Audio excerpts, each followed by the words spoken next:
Time in the village seemed to freeze on the day when people first learned about the existence of wonders like television, gas stoves, and computers. Electricity was only introduced to the village in the late 1960s, and within 20 years, it disappeared again. Betsy was born on the very day when the last light bulb in Cranston's house went out, on May 13, 1989. Those who have grown accustomed to luxuries like artificial light were a bit upset. They even intended to reach out to the city authorities, located 80 kilometers away from the settlement, after the spring thaw. But by the time the impassable roads dried up, they had adapted to the new circumstances and directed their righteous anger towards more practical matters, their gardens, hunting, and the care of their livestock, without which survival was impossible. There was a single generator owned by Brian, a former local law enforcement officer who was now retired, and enjoyed tinkering with various machines. It would run for a couple of hours in the evenings starting from the end of September until New Year's. Typically, by the 3rd of January, the fuel ran out, and the entire village plunged into darkness until June. Armed with kerosene lamps and candles, people would gather at Cranston's in the evenings. They sang sad songs, reminisced about the past, and dreamed of the future. Years passed by, some of the youth managed to occasionally escape this oppressive reality, but more often than not, when they went to the city to find work, they disappeared without a trace. Their wives, who sometimes had managed to have children, were left to wonder about the reasons for such a turn of events. Whether their husbands had abandoned them or something tragic and irreversible had befallen them was anyone's guess. In the country at that time, the 90s were gaining momentum and nobody cared about anyone else. The last combine from the small collective farm had been dismantled and sold for pots. The remnants of last year's cabbage rotted at the vegetable depot, located in the church that had been destroyed back in the 1930s. The library and school had closed down. The former village doctor, also the midwife, saw patients at his home with all his remaining strength, prescribing meaningless prescriptions that no one within a 40 square kilometer radius could fulfill. In 1994, some kind of official arrived in the village. Judging by his ambitions and girth, he was quite influential. He gathered everyone who remained in the field near the dump, a total of 34 people, loudly, as if he were surrounded by deaf or mentally challenged individuals. He announced that gas and a road would soon be brought to the village. He wished everyone patience and faith in a prosperous future. Just as swiftly, he disappeared, urging those who had heard him to vote for him when the time came. People scratched their heads, thinking that maybe they would at least renovate the community center so they could set up a polling station there. But by the next day, they had already forgotten about the miraculous appearance of the portly man, and life returned to its previous and hurried course. Betsy's fate was no different from the others. When she turned 2, her enthusiastic father left for the city in search of better opportunities and never returned. She and her mother, Laura, were left alone. At first, Laura sincerely tried to manage the household on her own, but after 3 years, she gave up. Betsy remembered the moment when her mother's life seemed to leave her all at once. She felt it physically, as if an electric shock had passed through her fragile body. Laura's soul flickered for the last time, only to be extinguished forever. To an outsider, it might have seemed that Laura was still living. She walked on 2 legs, kneaded dough with her hands, milked a goat, and collected eggs in the chicken co-op. But all of this happened mechanically, like the flight of a star that continued to shine in the night sky. In reality, she had been dead for a long time. Sometimes, in the midst of preparing dough, she would dip her tanned hands into the flour and suddenly freeze, becoming a lifeless wax figure for a whole minute. Or when leaning over the goat, she would remain in such a posture for a long time, frightening the animal. Half a year later, Laura almost stopped cooking. She stopped planting onions and potatoes. Even the goat once disappeared and never returned, no matter how much her father searched for it. Mom began to seriously indulge in alcohol and underwent a transformation. The mournful melodies of sad songs that used to fill Cranston's house were replaced by drunken shouts. Brian's generator finally gave out, and the former law enforcement officer himself succumbed to a stroke. For quiet months later, so quietly that it was only noticed on the 3rd day, he passed away, heading to a better world. Betsy was saved by her grandmother. If it weren't for her, it's unknown how her life, which had barely begun, would have ended. Betsy always knew of her existence but had never seen her before. At least, she couldn't recall her face or her presence in the house. She only knew that she existed. Her name was Rose, and she lived alone in a cabin deep in the forest. A few people from the village knew the way to her. Whenever misfortune struck a family, be it human illness, a poor harvest, or the sudden loss of livestock, they would send a messenger into the woods immediately. Graham Morris was considered a witch by everyone. Her name was whispered in hushed tones. People were very afraid of her, and perhaps even held some resentment because of her dissimilarity to themselves, the impoverished ones trapped in this forest law and powerless to change their fate. But despite the chaotic mix of emotions, they sought healing and relief from her, not from a doctor. They would bring eggs, sugar, salt, a jar of honey, or a package of rare Indian tea. In most cases, Graham Morris helped using either some healing herbs, incantations, or just advice. But no one rushed to love Graham Morris because deep down they thought that things were probably meant to be this way. Only once in the last 15 years did Graham Morris appear in person to take Betsy with her. She came early in the morning, around 4 o'clock. Betsy immediately understood that someone special had come for her that morning. Betsy silently got out of bed, put on a light dress, tied a kerchief around her head, and without shoes followed Graham Morris. Betsy's bare child's feet, wind-bitten up to her knees, tingled from the cold dew, but the warm hand tightly holding Betsy's hand warmed her from the inside like a stove. Betsy knew that her life would change forever from that day on. She knew that no troubles awaited her for many years to come. She was now in safe hands. It was impossible to measure how long they walked. 3 hours, 3 days, 3 centuries. Betsy's heart was bursting, ready to explode from the excess of true life. Unlike the cramped houses left behind in the village, everything here seemed real, emerging from eternity and directed into the deepest corners of the universe. When they finally reached Graham Morris's cabin, Betsy felt as if she had lived a whole lifetime. Yet, during all that time, not a word had been spoken between the two. A vivid memory from that time was a small boy, who had somehow ended up in Graham Morris's cabin with some man. Where had they come from?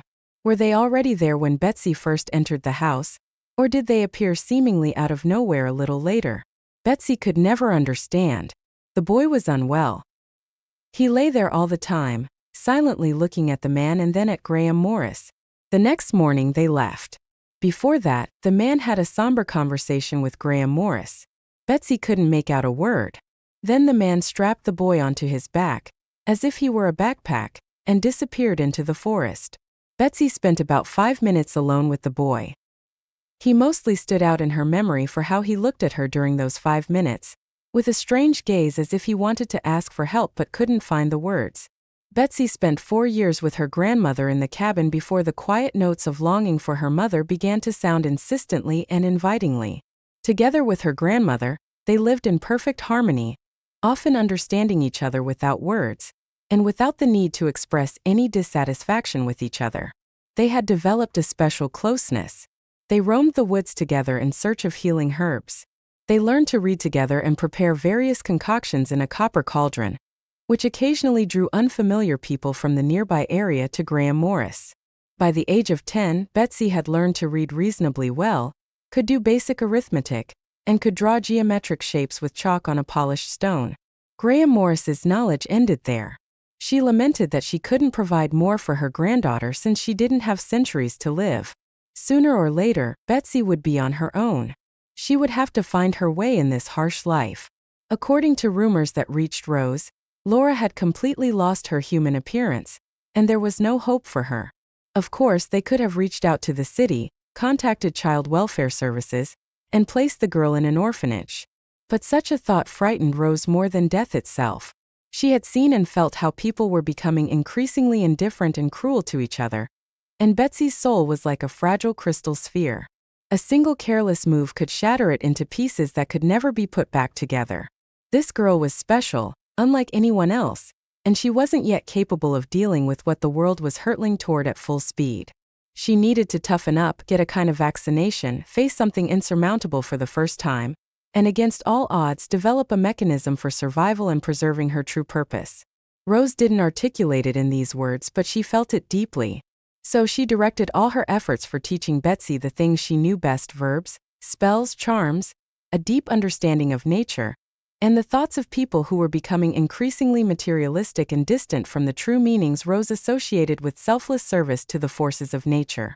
Rose considered the souls of brooks, nameless streams that flowed about a kilometer from their cabin, as bright beings. The creatures that guarded the herbs, trees, and the entire root system were also considered bright. Nothing could be taken from nature without their consent and blessing. To Rose's disappointment, Betsy struggled with making healing brews. Incantations also frightened the girl more than they intrigued her with their mysterious rituals. But something entirely different opened up to Betsy. She learned to observe phenomena that Rose had only known in theory. Betsy saw what folklore usually referred to as gnomes, elves, and house spirits. However, she saw them in a different light, with characteristics that defied tradition. She learned to communicate with them consciously, a feat that was truly incredible. Once, when their cat fell seriously ill, to the point where Grandma Rose believed she would die within a day or two, Betsy managed to nurse her back to health by sitting with her for just one night. The touch of her hands worked wonders. A month later, they found a sickly bird in the forest, unable to use its legs. Betsy healed it with a single touch. Grandma Rose sighed in relief, realizing that with this unexpected gift, something she couldn't even dream of, the girl would not be lost. The only thing that worried Rose was that Betsy was growing up as an exceedingly kind child. She treated all people too well, without distinguishing between different degrees of malevolence. Perhaps she could see through to their souls by passing the various layers to which all sorts of impurities clung. Perhaps, but it made her an easy target for anyone, even the smallest demon. Betsy saw goodness even in entities that, according to Rose, should be avoided. The strangest of all the beings visible only to Betsy lived beyond the boundary where the forest ended and the realm of swamps began. Only moose could coexist with these gloomy spirits, devoid of sentiment, and packs of wolves, which occasionally sought temporary refuge there, forming short-lived alliances with the marshes. But even they did not frighten Betsy. She didn't know what cunning was yet. She still had to understand it and come face to face with this primal darkness to gain the experience she so desperately needed. A darkness that was terrifying and capable of swallowing even the purest soul without a second thought. Will this fragile angelic soul endure? Rose thought to herself. Will it not break? Will it not crack? Nursing resentment against God for her gift. And very soon such a trial became inevitable. Already accustomed to wandering through the paths alone or with her cat, Betsy often ventured into the swamps, skillfully avoiding encounters with predators and wild boars. Rose didn't worry about this. Even the cat could sense a predator from a mile away, as it had survived alone in the wilderness for a month after escaping from Laura's house and accidentally meeting Rose by the river. And then on a damp, overcast August morning, this pair stumbled upon an unfamiliar man. He was lean and pale, leaning against a tree. As it turned out, he had been severely injured by a moose, motionless, with legs completely paralyzed. The man claimed to have been here for 5 days, surviving on nuts from fallen cones and morning dew dripping from fragrant needles. His name was Aaron. Betsy brought him spring water, secretly took some food from home, and tried to figure out if she could help this man. The task proved to be far from easy. Aaron's spine was severely injured. For a whole week, Betsy worked her little hands tirelessly, dedicating almost all her strength to the stranger. But to her delight, she succeeded. Aaron managed to stand, and within 3 more days, he could move confidently, although the pain still tormented him. Betsy, who had grown thinner and weaker, not telling Grandma Rose about what was happening, intended to complete the treatment. However, on the 11th day, she did not find Aaron in the shelter he had built. He had apparently left without deigning to thank the girl or bid farewell like a human being. This turn of events greatly upset Betsy, and a sense of impending doom began to consume her soul. Rose had been wondering about the transformations her granddaughter was going through and, unable to contain herself any longer, demanded an explanation for the first time in many years. And Betsy herself understood that she would have to reveal everything because the wall of darkness descending upon their destinies was already obscuring the inner horizon of her heart. Even the bright friends who had previously been visible only to her, lively and radiant, suddenly fell silent and hid, frightened by the impending and irreversible changes. Grandma, upon hearing the story of Aaron, grew pale and froze in place, just as Laura had done in those days when life had gradually begun to slip away from her physical shell. Fortunately, this was only a superficial similarity. Grandma remained the same, alive, all understanding, and in control of her destiny. She held her granddaughter tightly, stroked her head, and uttered only one phrase. Sooner or later this had to happen. You must go through this. There's no other way. What Rose meant by that, Betsy didn't understand at all at the time. But a week later, four enraged men with guns appeared at their doorstep. They accused Rose of helping an escaped prisoner, who had ultimately killed an entire family before taking his own life. It turned out that he had escaped from prison with a singular goal: to seek revenge on his former girlfriend, who in his eyes had landed him behind bars. During his time in captivity, she had married someone else and had a child. No one survived. The men, showering Rose with curses and inexplicably shooting her innocent cat, left for the village, vowing to return and burn the supposed seat in Éclair, along with its inhabitants, if they hadn't disappeared by then, hoping to erase all memory of them. In Betsy's perception, all of this looked like a nightmarish absurdity. She couldn't even distinguish the faces of these uninvited guests brandishing their guns. She saw only black shadows, swallowing the last rays of light. Then there was a loud shot like a big fish leaping out of the water, splashing back into the surface. The cat seemed to split in two. One lay on the grass with its side pierced by pellets, gazing naively into the distance, while the other, as white as a cloud, hovered about a meter above the ground, ready to soar into the sky at any moment. Grandmaros appeared before Betsy in the form of a young girl with golden hair, surrounded by swirling blue spirals at breakneck speed. She exuded an irresistible force that could probably flatten these light-devouring shadows and cast them far beyond the forest's borders. But Rose didn't harm the guests.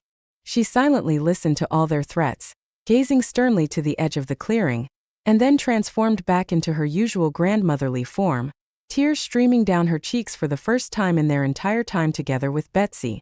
Betsy didn't understand the meaning of the surreal spectacle she had just witnessed.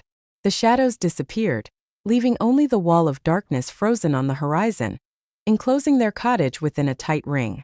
Betsy looked at her grandmother one last time, at the bloodied body of the unfortunate cat, and lost all sensation, falling onto the warm ground, covered with the first yellowing leaves. For Betsy, this ordeal marked the first of many that would repeatedly place her on the threshold between life and death. Her rational mind seemed to switch off, consciousness awakening only for seconds and then plunging back into the vague depths of her soul. It couldn't properly correlate the two realities, the inner and the outer. The pale curtain on the small window above her bed shivered with a slight tremor, as if in fast-forward motion. Days turned into nights unnaturally quickly. Grandma's face, bending over Betsy, grew older and older with each new morning. It was as if not days but entire years were passing by. Then, all at once, the curtain, the sun in her grandmother's face vanished. Betsy was able to take stock of her surroundings for the first time 2 weeks later. She opened her eyes and couldn't recognize anything.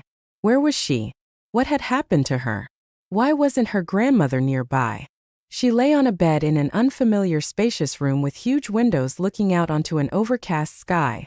Above the closed door at the opposite end, large round clocks unpleasantly hung, with the yellow second hand jerkily moving across the dial. Faint voices murmured from behind the door. Her ears were ringing. It felt as though someone was pouring water from an endless bottle into an equally endless glass inside her head. After a minute, a man in a white lab coat entered the room. A pen with a pale blue cap stuck out of his breast pocket, and he held a folded sheet of gray paper. The man smiled, approached Betsy, leaned over her, and placed his cold hand on her forehead. In a calm voice he said, "Good morning, Betsy. How are you feeling today? Where am I?" Betsy whispered weakly, "Where's my grandmother?" "Don't worry," the man continued. "You're in the hospital, safe and sound. My name is Dean. I'm a doctor. Do you remember how you got here?" "No." Betsy exhaled. "How long have I been here?" 2 weeks. "Okay, but where's my grandmother?" Betsy pressed, her voice growing more desperate.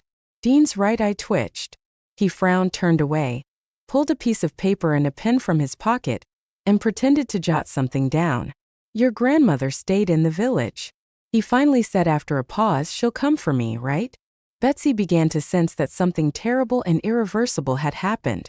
She couldn't articulate it clearly to herself, but the conviction that she would never see her grandmother again grew with every passing second, filling her heart with icy dread. "Is my grandmother gone?"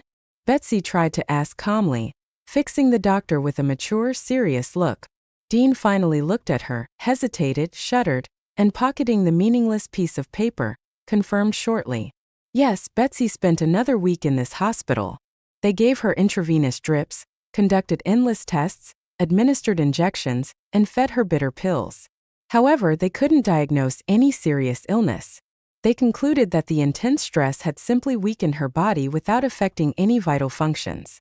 Thank goodness. Now Betsy felt different. Not the same as she had been just a month ago. As she delved into the depths of her being, she realized that the scope of these depths had multiplied many times over. Initially, she was frightened that she might have lost her previous abilities to see and interact with what was inaccessible to most people, but then she began to fear the opposite. Her gift had become too immense, and the dark, barely discernible boundaries were lost in the thick fog of the unknown. Who had she become? What was she capable of now? And where should she go in this new reality, when there was no grandmother or mother by her side? No one could provide her with the right direction, and no one could support her or explain the rules by which she would now have to live. Betsy decided to let herself be carried away by the current for a while. Let it take her wherever it pleased, and she would simply be a passenger, observing, studying, and trying to understand at which station she could disembark and turn her destiny in the desired direction. Directly from the hospital, they took her even further north to a small town, on the outskirts of which stood the children's orphanage called Clear Creek. The name sounded optimistic, however. The reality turned out to be completely different. The orphanage was an old building made of weathered red bricks, with the left wing housing girls and the right wing housing boys. In the 3-story central part, there were classrooms, a medical office with an attached 5-bed infirmary, a dining hall that perpetually smelled of fish, and an assembly hall that was mostly off-limits to everyone. Betsy was placed in room number 33, where 3 other girls lived: Kristen, Emily, and Jessica. Kristen, a plump tall girl of 12, with a perpetually shiny face covered in pimples, was the unofficial leader in this random group. The classes were not organized by age or academic ability, but followed some entirely incomprehensible criteria. This meant that in one room the age difference among the residents could be up to 4 years. Kristen and Jessica tried to assert their dominance over Betsy, but as soon as Betsy exceeded their unspoken boundaries, she faced a stern response. Emily was the most withdrawn of them all, always silent and with eyes that seemed ready to burst into tears at any moment. She went unnoticed, but when someone needed to vent their anger on someone, it was invariably her. Emily was 6 months younger than Betsy, so they were drawn together by their relative helplessness. Their friendship was tentative, surface level, and not binding in any way. Betsy noticed that this arrangement didn't sit well with Emily, who, in terms of shyness and reticence, wasn't much different from Betsy.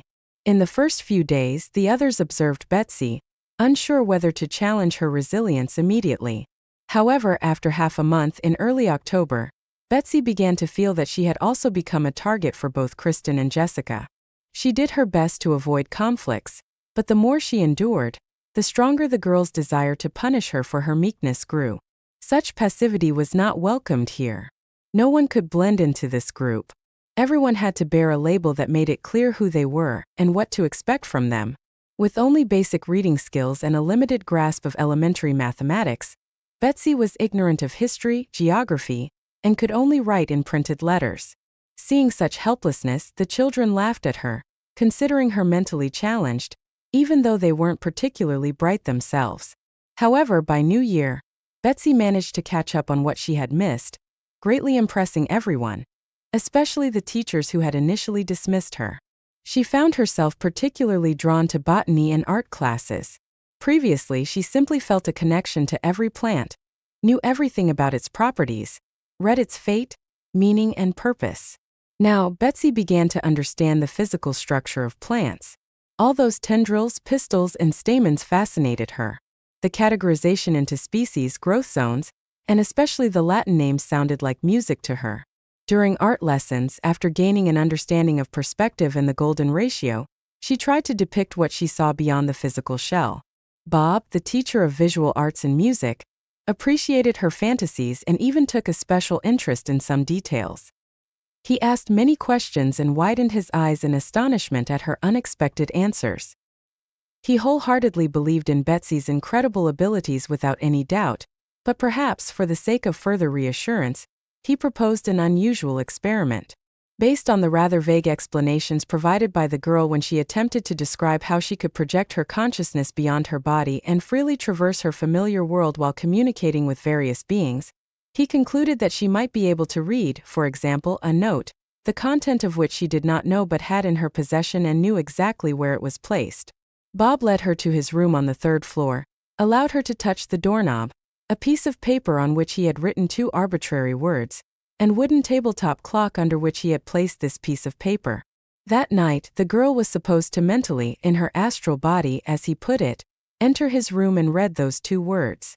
The reason for physically touching the objects was that otherwise, the girl could neither open the door nor lift the clock nor unfold the note. Betsy found this game intriguing.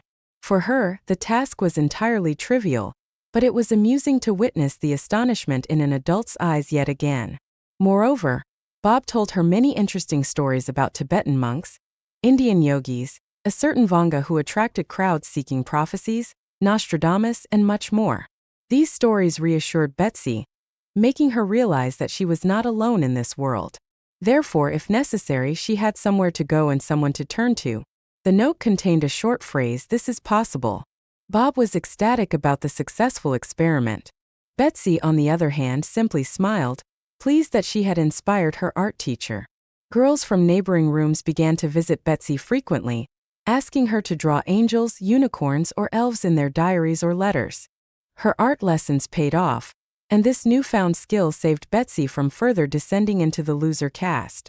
Even Kristen stopped bothering her.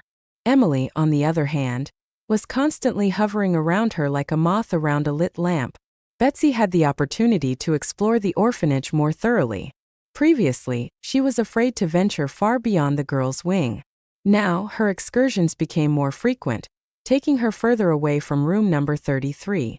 This led her to the boiler room, where she met Uncle Jonathan, the local stoker whom even the 15-year-old teenagers feared. Uncle Jonathan was a tall man, although not proportionally slim. Moreover, he was missing one eye and a terrible scar stretched across his face from the left eyebrow to the right cheek. No one had ever heard him speak, which led everyone to believe he was mute. He never harmed the children, never waved his hands or stomped his feet. Nevertheless, the children tried to stay away from both him and the boiler room. Betsy was not at all frightened by him. She saw more than just those incomprehensible human dimensions, scars, and the one-eyed stern face. She saw a kind, almost childishly naive soul, completely devoid of malice, pride, or anger. This soul was burdened by only one thing, an unbearable pain from a long-standing loss and a certain duty imposed on this man by fate. Betsy found herself in the boiler room for the first time in January. Outside the orphanage, the frost was crackling, and deceitful drafts roamed the rooms. As a result, they had to set up 5 additional beds in the medical ward to accommodate all the sick children with fevers and coughs. Classes had to be cancelled, and an unofficial quarantine was imposed on the residential area. All 3 of Betsy's roommates ended up in the medical ward, so she felt lonely, wrapped in her blanket. After dinner, she didn't return to her wing but ventured into the basement, where she found the door slightly ajar. There, she discovered the warm boiler room and the fearsome one-eyed Uncle Jonathan.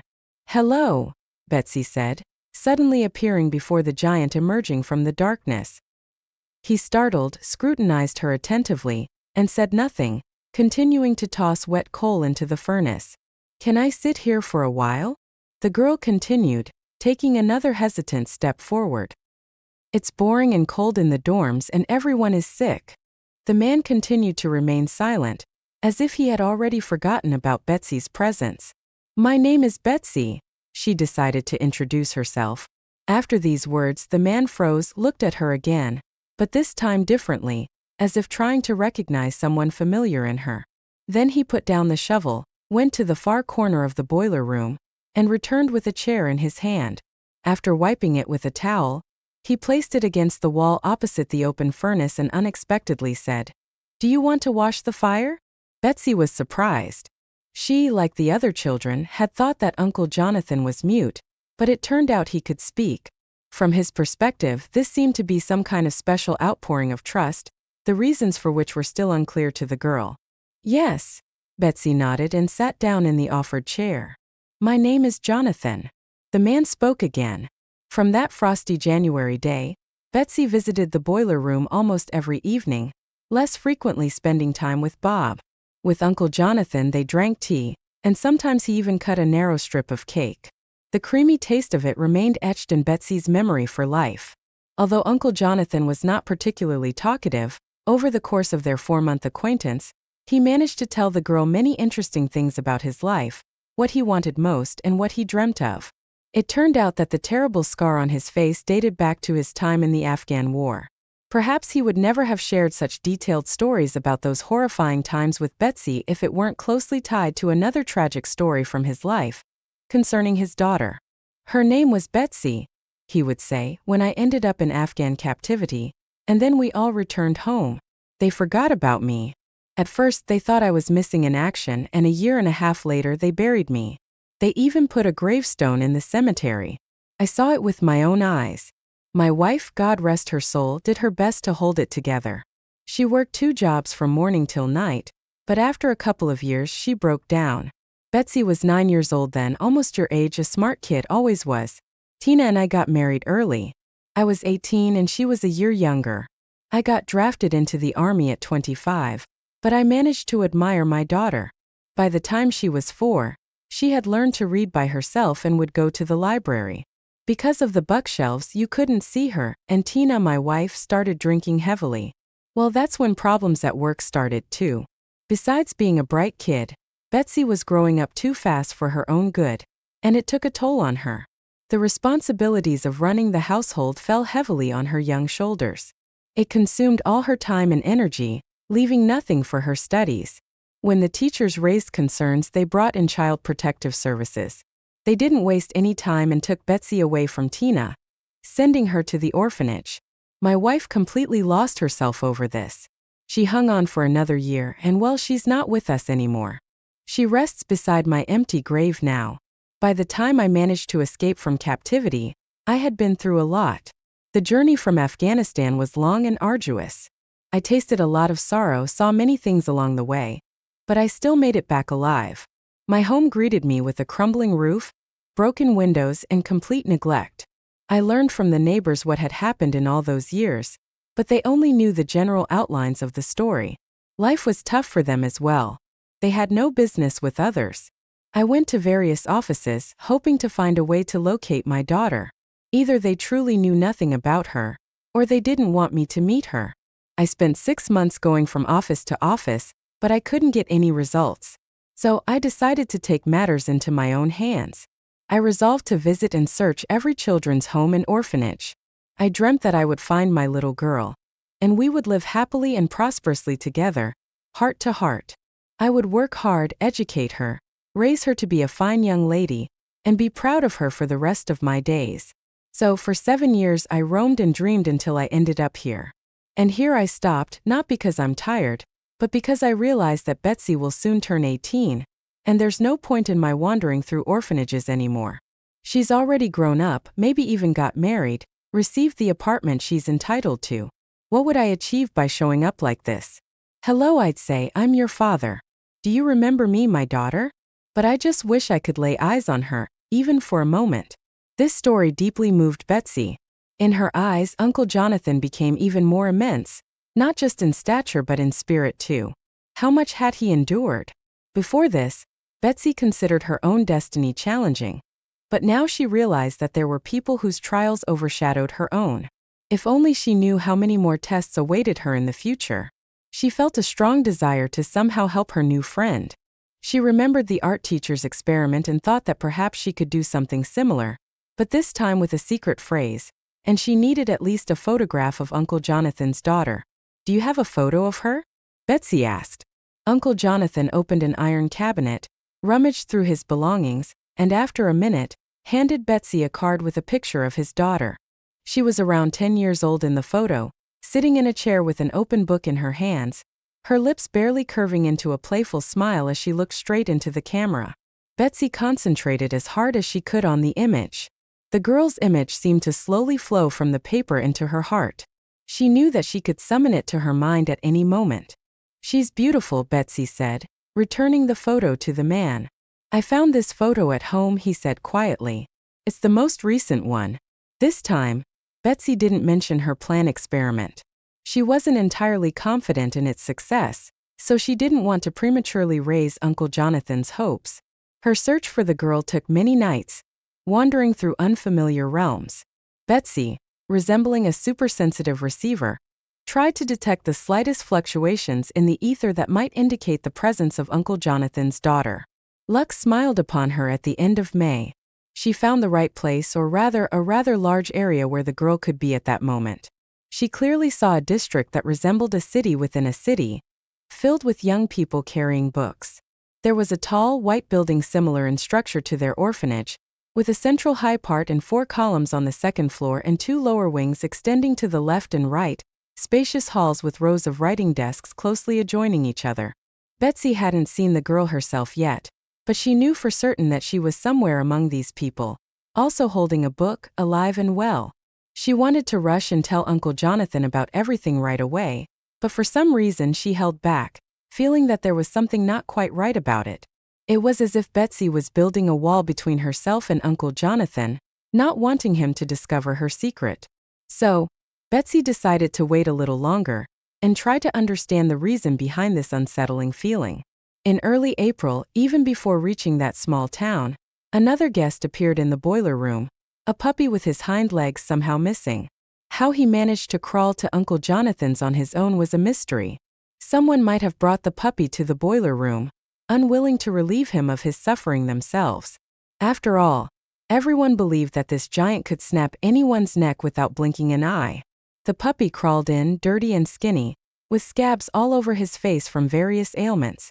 Uncle Jonathan cleaned him up, treated his wounds, fed him, and settled him among the shelves, placing an old jacket on the floor as a makeshift bed. The puppy turned out to be a lively and affectionate creature. It seemed as if he didn't even notice any imperfections in himself. He had become so adept at moving around using only his front legs that he managed to explore every corner of the spacious boiler room in a single day.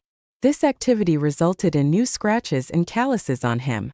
Every evening, Uncle Jonathan had to bathe him and treat his wounds. He started crafting a small cart with wheels for the puppy to use for more comfortable mobility. On her part, Betsy went about her usual business, healing him with the touch of her magical hands. She hadn't mentioned her gift to Uncle Jonathan before, but he could see that Betsy touched the ailing puppy with an unusual focus and concentration. After a week, when the puppy started to stand on his hind legs with uncertainty, the man understood it all. However, he didn't question Betsy about her suspicions out loud. If there was a reason she didn't want to talk about it, then so be it. 10 days later, the puppy had completely recovered, and the wheeled cart remained unfinished on the shelves. The puppy could now run outside, joyfully exploring the vast world that had been inaccessible to him for so long. He got to know other people and filled the yard with his cheerful barking. The children welcomed him into their group warmly, and no one harmed him. Soon, rumors began circulating in the orphanage that it was Betsy who had given the hopeless puppy a new lease on life. Knowing that Uncle Jonathan couldn't tell anyone about his suspicions, Betsy realized that someone from the residents of the orphanage had brought the puppy to the boiler room. Stories of the girl's extraordinary abilities have been circulating in the dormitories, but after this incident, they gained momentum and grew like a snowball. Bob, in particular, showed a keen interest in this incident. Taking advantage of Betsy's trust, he managed to extract all the details from her, and as usual, he immediately embarked on experiments in his own style. He would find injured or sick animals in the forest, drag them into his room, invite Betsy, and ask her to work her magic. The girl, consumed by childlike enthusiasm, had no reservations about demonstrating her abilities to Bob. In the past 10 years, nothing interesting had happened at the Clearbrook orphanage. The days passed in a monotonous routine, and the sun rose in the east as always. Occasionally, a giant bus would squeeze through the creaky entrance gates, barely fitting through the narrow arch. The first person to spot it would shout excitedly, "Icarus, Icarus!" His cry was echoed by other children, and the entire human beehive came to life with joy. The Icarus, as it was usually called, brought new residents, children, or teachers. After that, they would select a group of the most deserving children and take them to the city for 2 days. There, they would visit museums, old monasteries, the Jew, and even dine at a real restaurant with knives on the right side of the plates. For the chosen children, this was a source of pride for months, while those not honored with this privilege felt envy and disappointment. It should be noted that the financial situation of the orphanage had deteriorated to the point where staff had to be cut. Teachers were now responsible for teaching 3 subjects at once, sometimes unrelated. In addition to his duties as a boiler operator, Uncle Jonathan had to take on the role of a janitor. Cooks were reduced in number, the psychologist was completely gone, and the quality of food deteriorated significantly, shifting towards exclusively vegetarian meals. The Icarus hadn't appeared for a second year, and the children fell more often. Their eyes, which had never witnessed anything more interesting than the plastic skeleton in Bob's office, had completely dimmed. Something like mass psychosis had occurred. Bob, inspired by the magic happening before his eyes, took the lead in this spontaneous movement. He ran through the offices of the deputy director, the nurse, the headmistress, and even the janitor, convincing them of some ideas.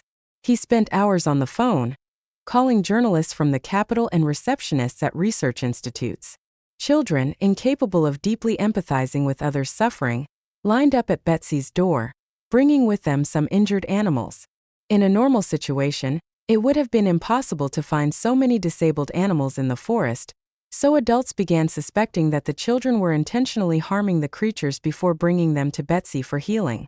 Moreover, Kristen managed to organize a business without Betsy's knowledge.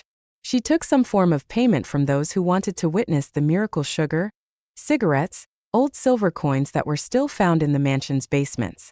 She even once managed to barter for a pair of gold earrings, which, however, turned out to be cheap imitations in the end.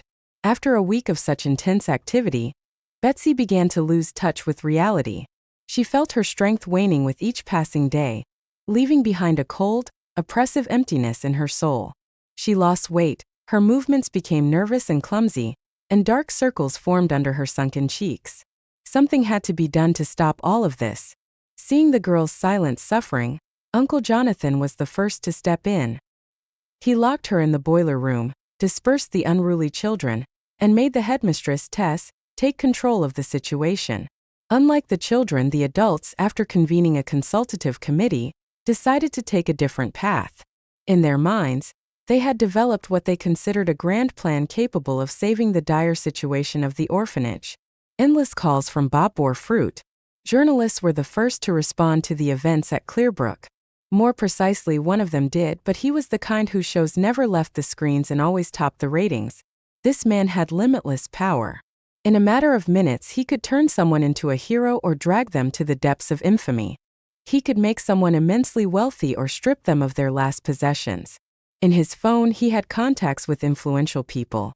However, none of them, not even Bob, considered the potential consequences for Betsy if she were to become the epicenter of all this madness. They were dead serious about the idea that it was time for the girl to grow up. After all, on May 13th, she had turned 11. It was time to learn to channel her God-given abilities into a useful path for society, while simultaneously plunging into real life and taking everything it had to offer. "We will help you," Tess said confidently, placing her heavy hand on Betsy's shoulder. "There will always be a real psychologist nearby. You'll have a private room, good food, and plenty of time to recover your strength. Don't let us down, Betsy. You're our last hope." Betsy, still recovering from her recent healing sessions, couldn't argue. She didn't know the details of what the director had planned for her, or the specifics of her upcoming journey to the capital. However, the word Madrid inspired her. She had only seen the city on television, the Royal Palace, Retiro Park, a beautiful cathedral with colorful domes. From her childhood memories, she could recall fragments of stories about lucky individuals who had earned enormous amounts of money in the capital and returned to the village alive and healthy. In her imagination at the time, Madrid resembled a vast forest where instead of trees, there were stone houses and towers, and money could be gathered like mushrooms. It only required being in the right place at the right time. Betsy believed that she could handle her mission. If she could provide such a service to the orphanage, she would surely earn respect and appreciation. Then she would be able to set conditions, limit curious onlookers, and select only those truly in need of her abilities. The combination of childlike naivety, a natural belief in understanding from adults, and the budding sense of responsibility made Betsy feel as though success was already in the bag. All that remained was to board the Icarus, spend a week on the road, and return from the capital in a blaze of glory. In her fanciful thoughts, the creaky gates arch transformed into a triumphal arch and the maroon Icarus into an imperial carriage. On May 24th, the Icarus ceremoniously entered the orphanage grounds, swallowed Betsy and her 5 companions, and without pausing to catch its breath, disappeared around a bend in the forest road. The next 2 days were filled with new discoveries and impressions for the girl. For the first time in her life, she visited a huge city, complete with an airport, the spacious halls, the glow of advertising and information panels, and the deafening hum of thousands of voices took her breath away and made her head spin. But what impressed her even more was the airplane. She had seen it in pictures or in movies, of course, but the experience of being inside a real airplane was entirely different. And when it took off and the ground rapidly receded below, Betsy thought she might die from the overwhelming mix of delight and anxiety. The headmistress and Bob, sitting in adjacent seats, watched with affection as Betsy experienced all these emotions. However, just an hour into the flight, Betsy began to notice that something very important, something she couldn't live without, was gradually fading from inside her. This feeling was somewhat like thirst at first and then seemed to duck into the early signs of a mild cold. But the worst part was that she started losing herself, feeling only her empty and powerless shell. The first time she truly felt uneasy was during the landing in Madrid. They were asking her something, inquiring about her well-being, trying to reassure her. Betsy responded completely at random, her gaze was absent, and she could barely keep track of the simple, instinctual actions like breathing correctly, shifting her legs, and not forgetting to blink. Her body had lost the ability to perform these actions automatically as it had always done before. She was certain that if this continued, she would surely perish, forgetting to take a breath at the right moment or make her heart beat. Upon their arrival in Madrid, a long limousine with tinted windows greeted their entire team. Inside, it was unnaturally quiet, with only soft music that Betsy found pleasant playing simultaneously from all sides. They offered her a drink, and she emptied a small bottle of mineral water in one go. Her consciousness became increasingly muddled. With her last ounce of mental effort, Betsy tried to explain to herself the reason behind what was happening to her body, but logic didn't function in her situation. She could only intuitively sense that she was nobody, an empty shell capable only of drinking, eating, and answering simple questions. The final surge of her premonitions was an absolute certainty that their entire delegation, on which the producers and television executives had placed so much hope, was headed for a grand failure. And that's exactly what happened in the end. Betsy could later recall only fragments of the subsequent events. A young man in glasses, his rubbery smile, and large beads of sweat on his tan forehead. The stern looks and scolding from gray-haired professors, blinding studio spotlights. Strange people in the audience who followed the assistant's commands with posters in hand. At the right moment they were supposed to laugh, grumble disapprovingly, or applaud. On the set, besides Betsy, there were other miracle workers, children just like her. They read minds, guessed geometric shapes, and located missing people on a map. One boy even moved a matchbox with his gaze.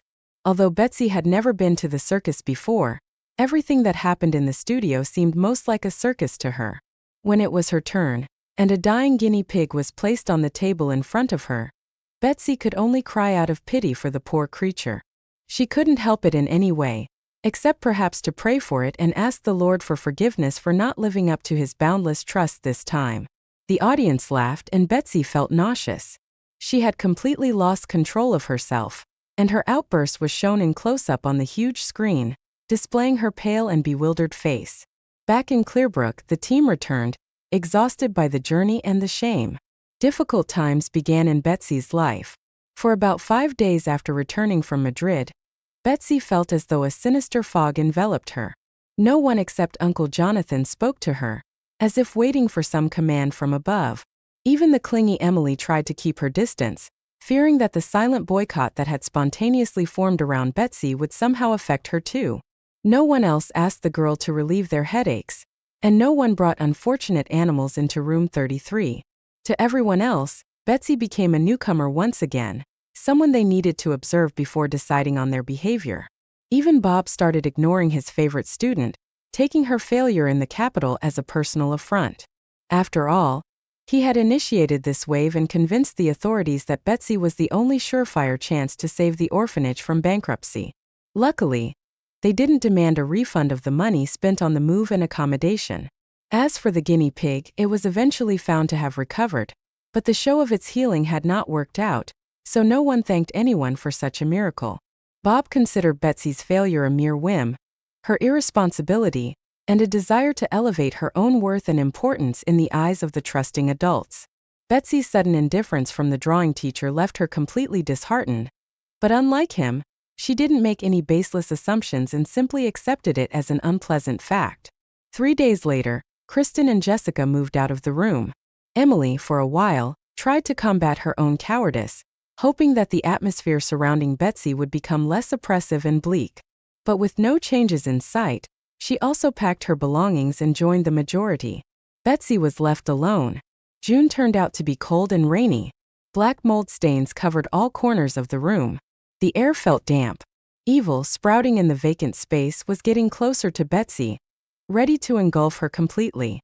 The last bright entities, pushed back by the overwhelming darkness, followed the people out of the room. Only what Betsy referred to as silver dust remained under the ceiling. It was something resembling specks of dust dancing in sunlight. They only indicated their presence, possessing no special qualities. Yet even these she was grateful for. Relative tranquility prevailed only in Uncle Jonathan's boiler room. He understood everything happening around Betsy better than she did. Still, he never engaged in soothing conversations with the girl, nor did he attempt to instill baseless and illusory hopes in her. Their conversations always revolved around some trivialities, meaningless facts of life that both of them clung to in order to escape boundless despair. It wasn't until the end of June that Betsy finally decided to inform the man that the search for his daughter had been successful. This deeply impressed Uncle Jonathan, who wholeheartedly believed Betsy. If anyone, he never doubted her gift. After some relatively understandable explanations about her ability to transcend space and a detailed report on the search, Uncle Jonathan underwent a transformation. He evidently began formulating a plan in his mind. Betsy was afraid he might abandon her now too. One night, he might just take off on a journey to find his Betsy. Especially since in July rumors spread throughout Clearbrook that it would be completely disbanded by September. The failure that had occurred in Madrid led to a series of other misfortunes. The orphanage's funding was cut in half. Teachers left one after another in hopes of finding more promising employment. The city could no longer bear the cost of maintaining such a massive building. Debts to utility companies were mounting, and wealthy contenders emerged, ready to buy the former mansion and turn it into their own estate. The moment Betsy had dreaded finally arrived. On the evening of July 16th, Uncle Jonathan told the girl that he was leaving for good in the morning. To search for your daughter, Betsy asked hopelessly. Yes. By autumn there won't be a single soul left here anyway. They haven't paid us salaries for 2 months. There's no point in waiting any longer. But what about me? Tears welled up in Betsy's eyes on their own. They'll send you away with the other children. They'll take care of you. Who? I'm not wanted here by anyone. Everyone hates me. That will pass for them. And you understand why I ended up here in the first place? My journey is not over. I need to find my daughter. Betsy was losing herself. Losing her essence. Her purpose. Her value. Losing everything she had managed to acquire in Clearbrook. She couldn't take it anymore. At just 11 years old, it felt as though she had lived at least 3 separate lives. Why did it have to be this way every time? Why did everything have to disappear again without any reason, without explanations, without clear indications of what would come next? No, there wouldn't be a 4th life, at least not in the foreseeable future that Betsy could fathom. Her heart couldn't bear so much sorrow and pain. She could easily relieve someone else's pain, but she was powerless over her own Betsy. The black mold had already touched her skin, reached her veins with its sharp fibers, and started seeping into her blood. Oh, if only Grand Morrows were here, she would guide her granddaughter in making the right choice. She would even give her own life so that her girl could move forward. But Grandma was gone. Now it was up to Betsy alone to decide and answer to God for her choices. That evening, Betsy couldn't bring herself to say goodbye to Uncle Jonathan. She silently drank tea with him, wiped away her tears and left, quietly closing the door behind her. She decided to accept everything as it would be in a month and a half. However, that night, amidst the noise of pouring rain drumming against the window and flashes of lightning striping the dark lavender sky, she didn't close her eyes for a second. Her entire being vehemently protested against the impending apathy, refusing to accept the future as others intended it to be. She wouldn't give in so easily. Not this time. At 3:30, Betsy jumped out of bed, got dressed, packed all her meager belongings into her backpack, and headed for the boiler room. By this time the rain had stopped, the eastern sky cleared, and a pale dawn illuminated the departing steamy landscape, reflecting sparkles in the wet grass and large droplets hanging from pine needles. She found Uncle Jonathan outside. The man, dressed in a thick, long overcoat, was locking the boiler room door.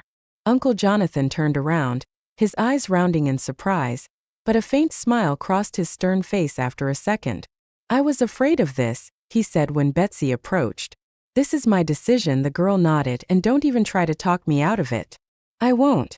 In his heart, Uncle Jonathan was, of course, relieved to embark on this journey in Betsy's company, firstly, because only she could adjust his search correctly in case circumstances somehow changed, and secondly, he had grown fond of the girl.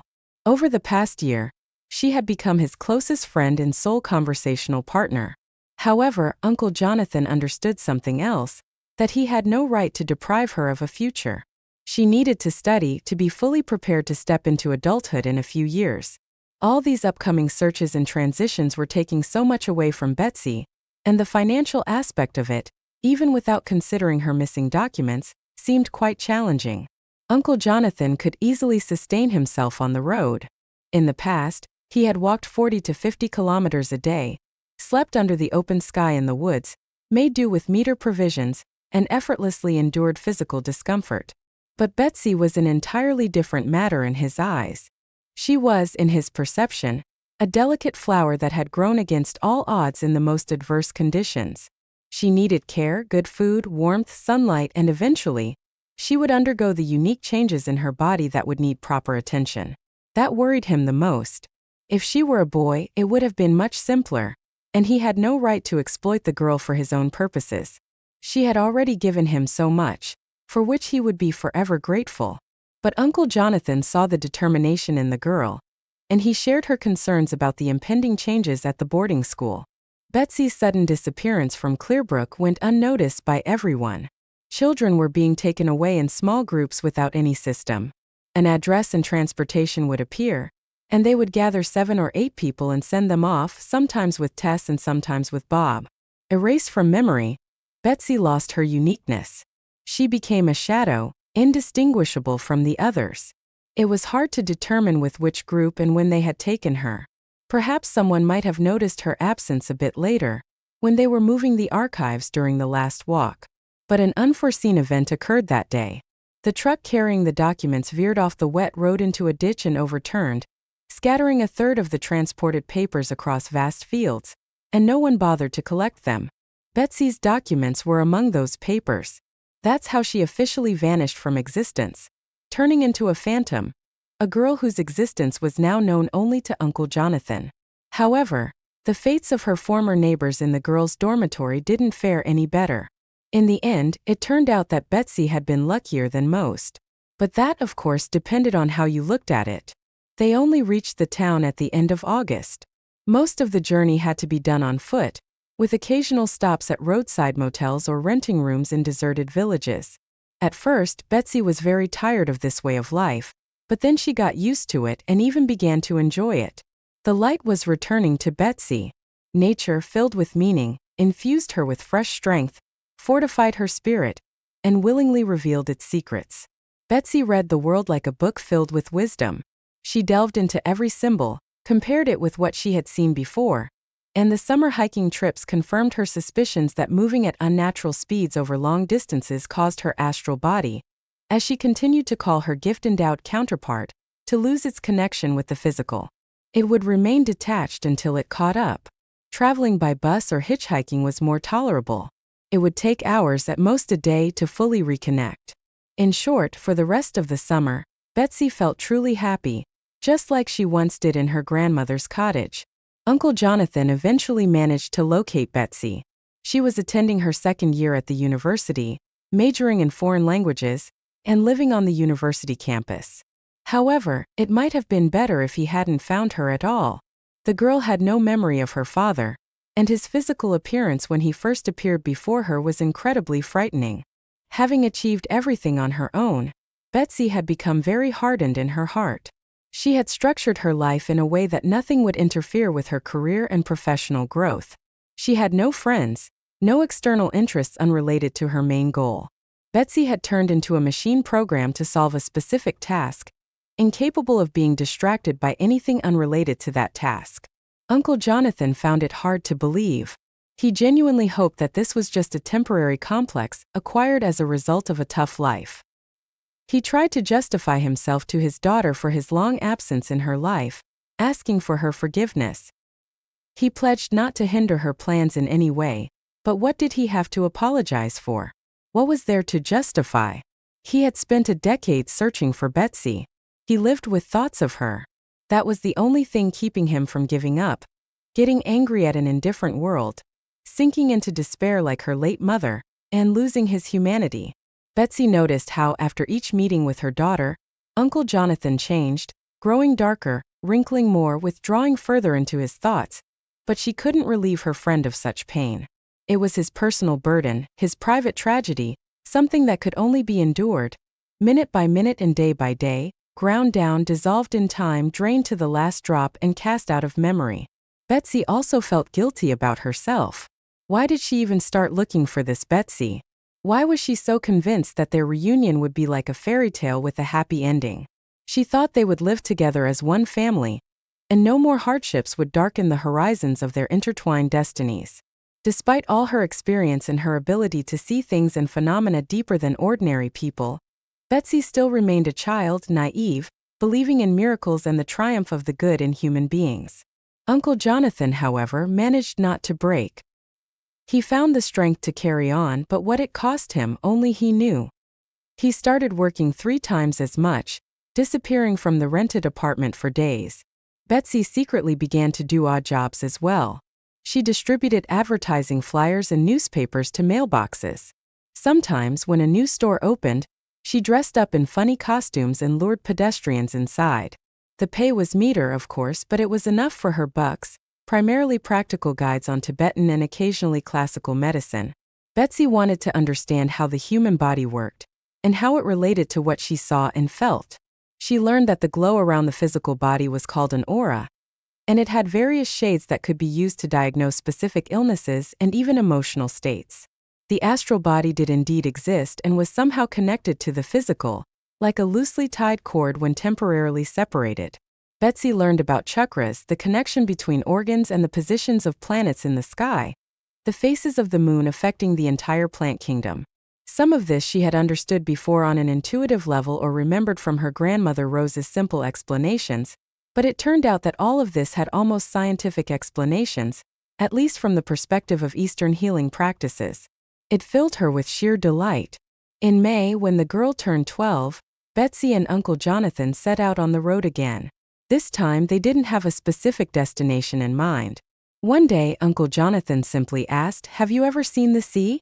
"On TV," replied Betsy. "Seeing it on TV is not the same.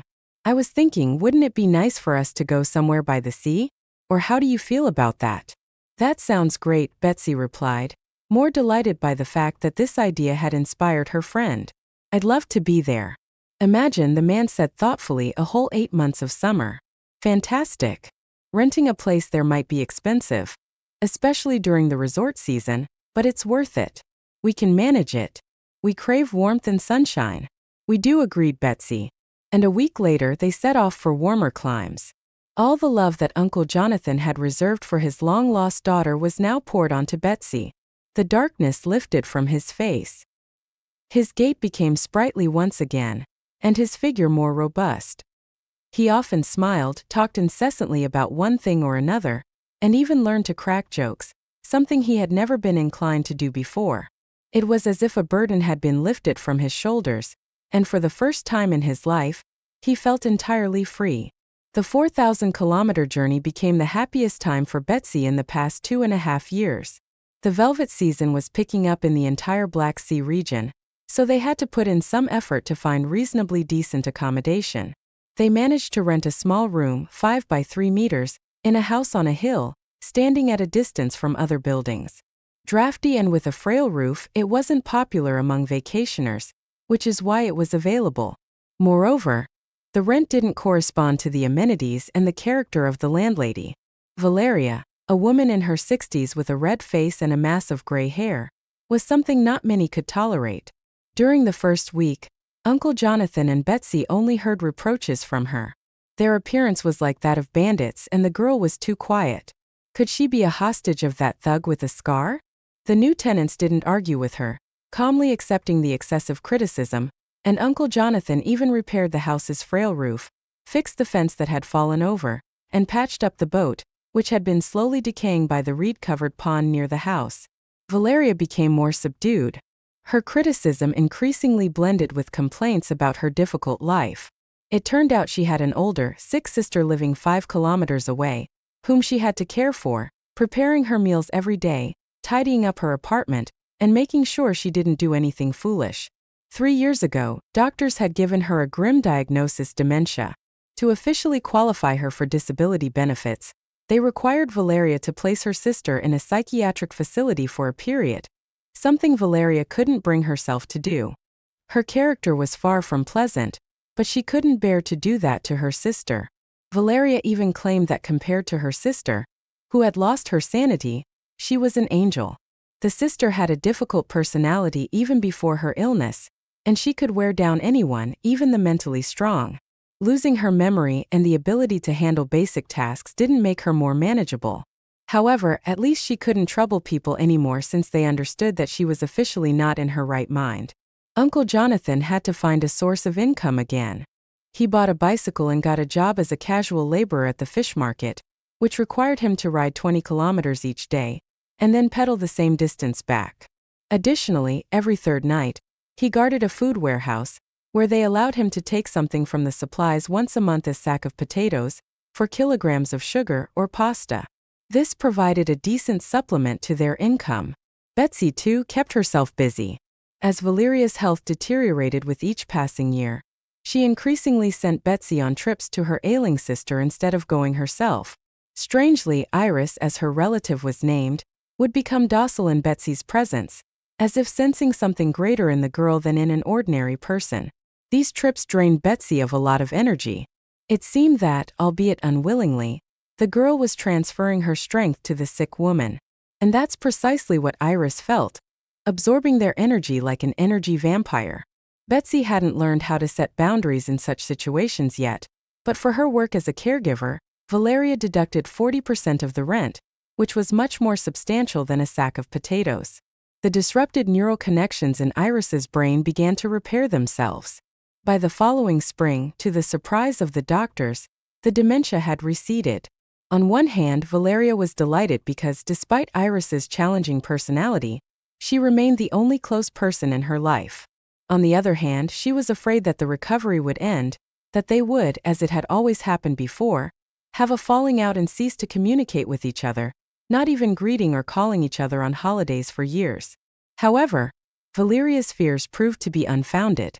Not only did Iris completely and miraculously recover, but she also became an entirely different person, placid, fair, friendly, always ready to lend a helping hand if someone needed it. Her brain seemed to have been reprogrammed with a new pattern. Because of this turn of events, Valeria herself began to change. Harsh words disappeared from her vocabulary. Complaints over the smallest things were replaced with expressions of gratitude and praise, and even the redness left her face. She now always appeared neatly groomed, with an elegantly pale face, clasping her hands over her stomach and being genuinely pleased with everything. The view of the forest at the foot of the hill, bluish in the evening mist, and the birdsong in the cherry orchard. In such harmony 3 whole years passed by. When Betsy turned 16, 2 events occurred simultaneously that made her sit up and feel the impending changes once again. In May, Iris passed away. Then in July, Uncle Jonathan broke his hip in a bicycle accident. The strenuous physical labor had been wearing down his strength, though he never complained or expressed any grievances. However, Betsy could see that time was taking its toll on this giant of a man as well. Valeria also seemed to have withered away, shrunken in size, becoming uncommunicative, and wandering through the house and garden with dull eyes.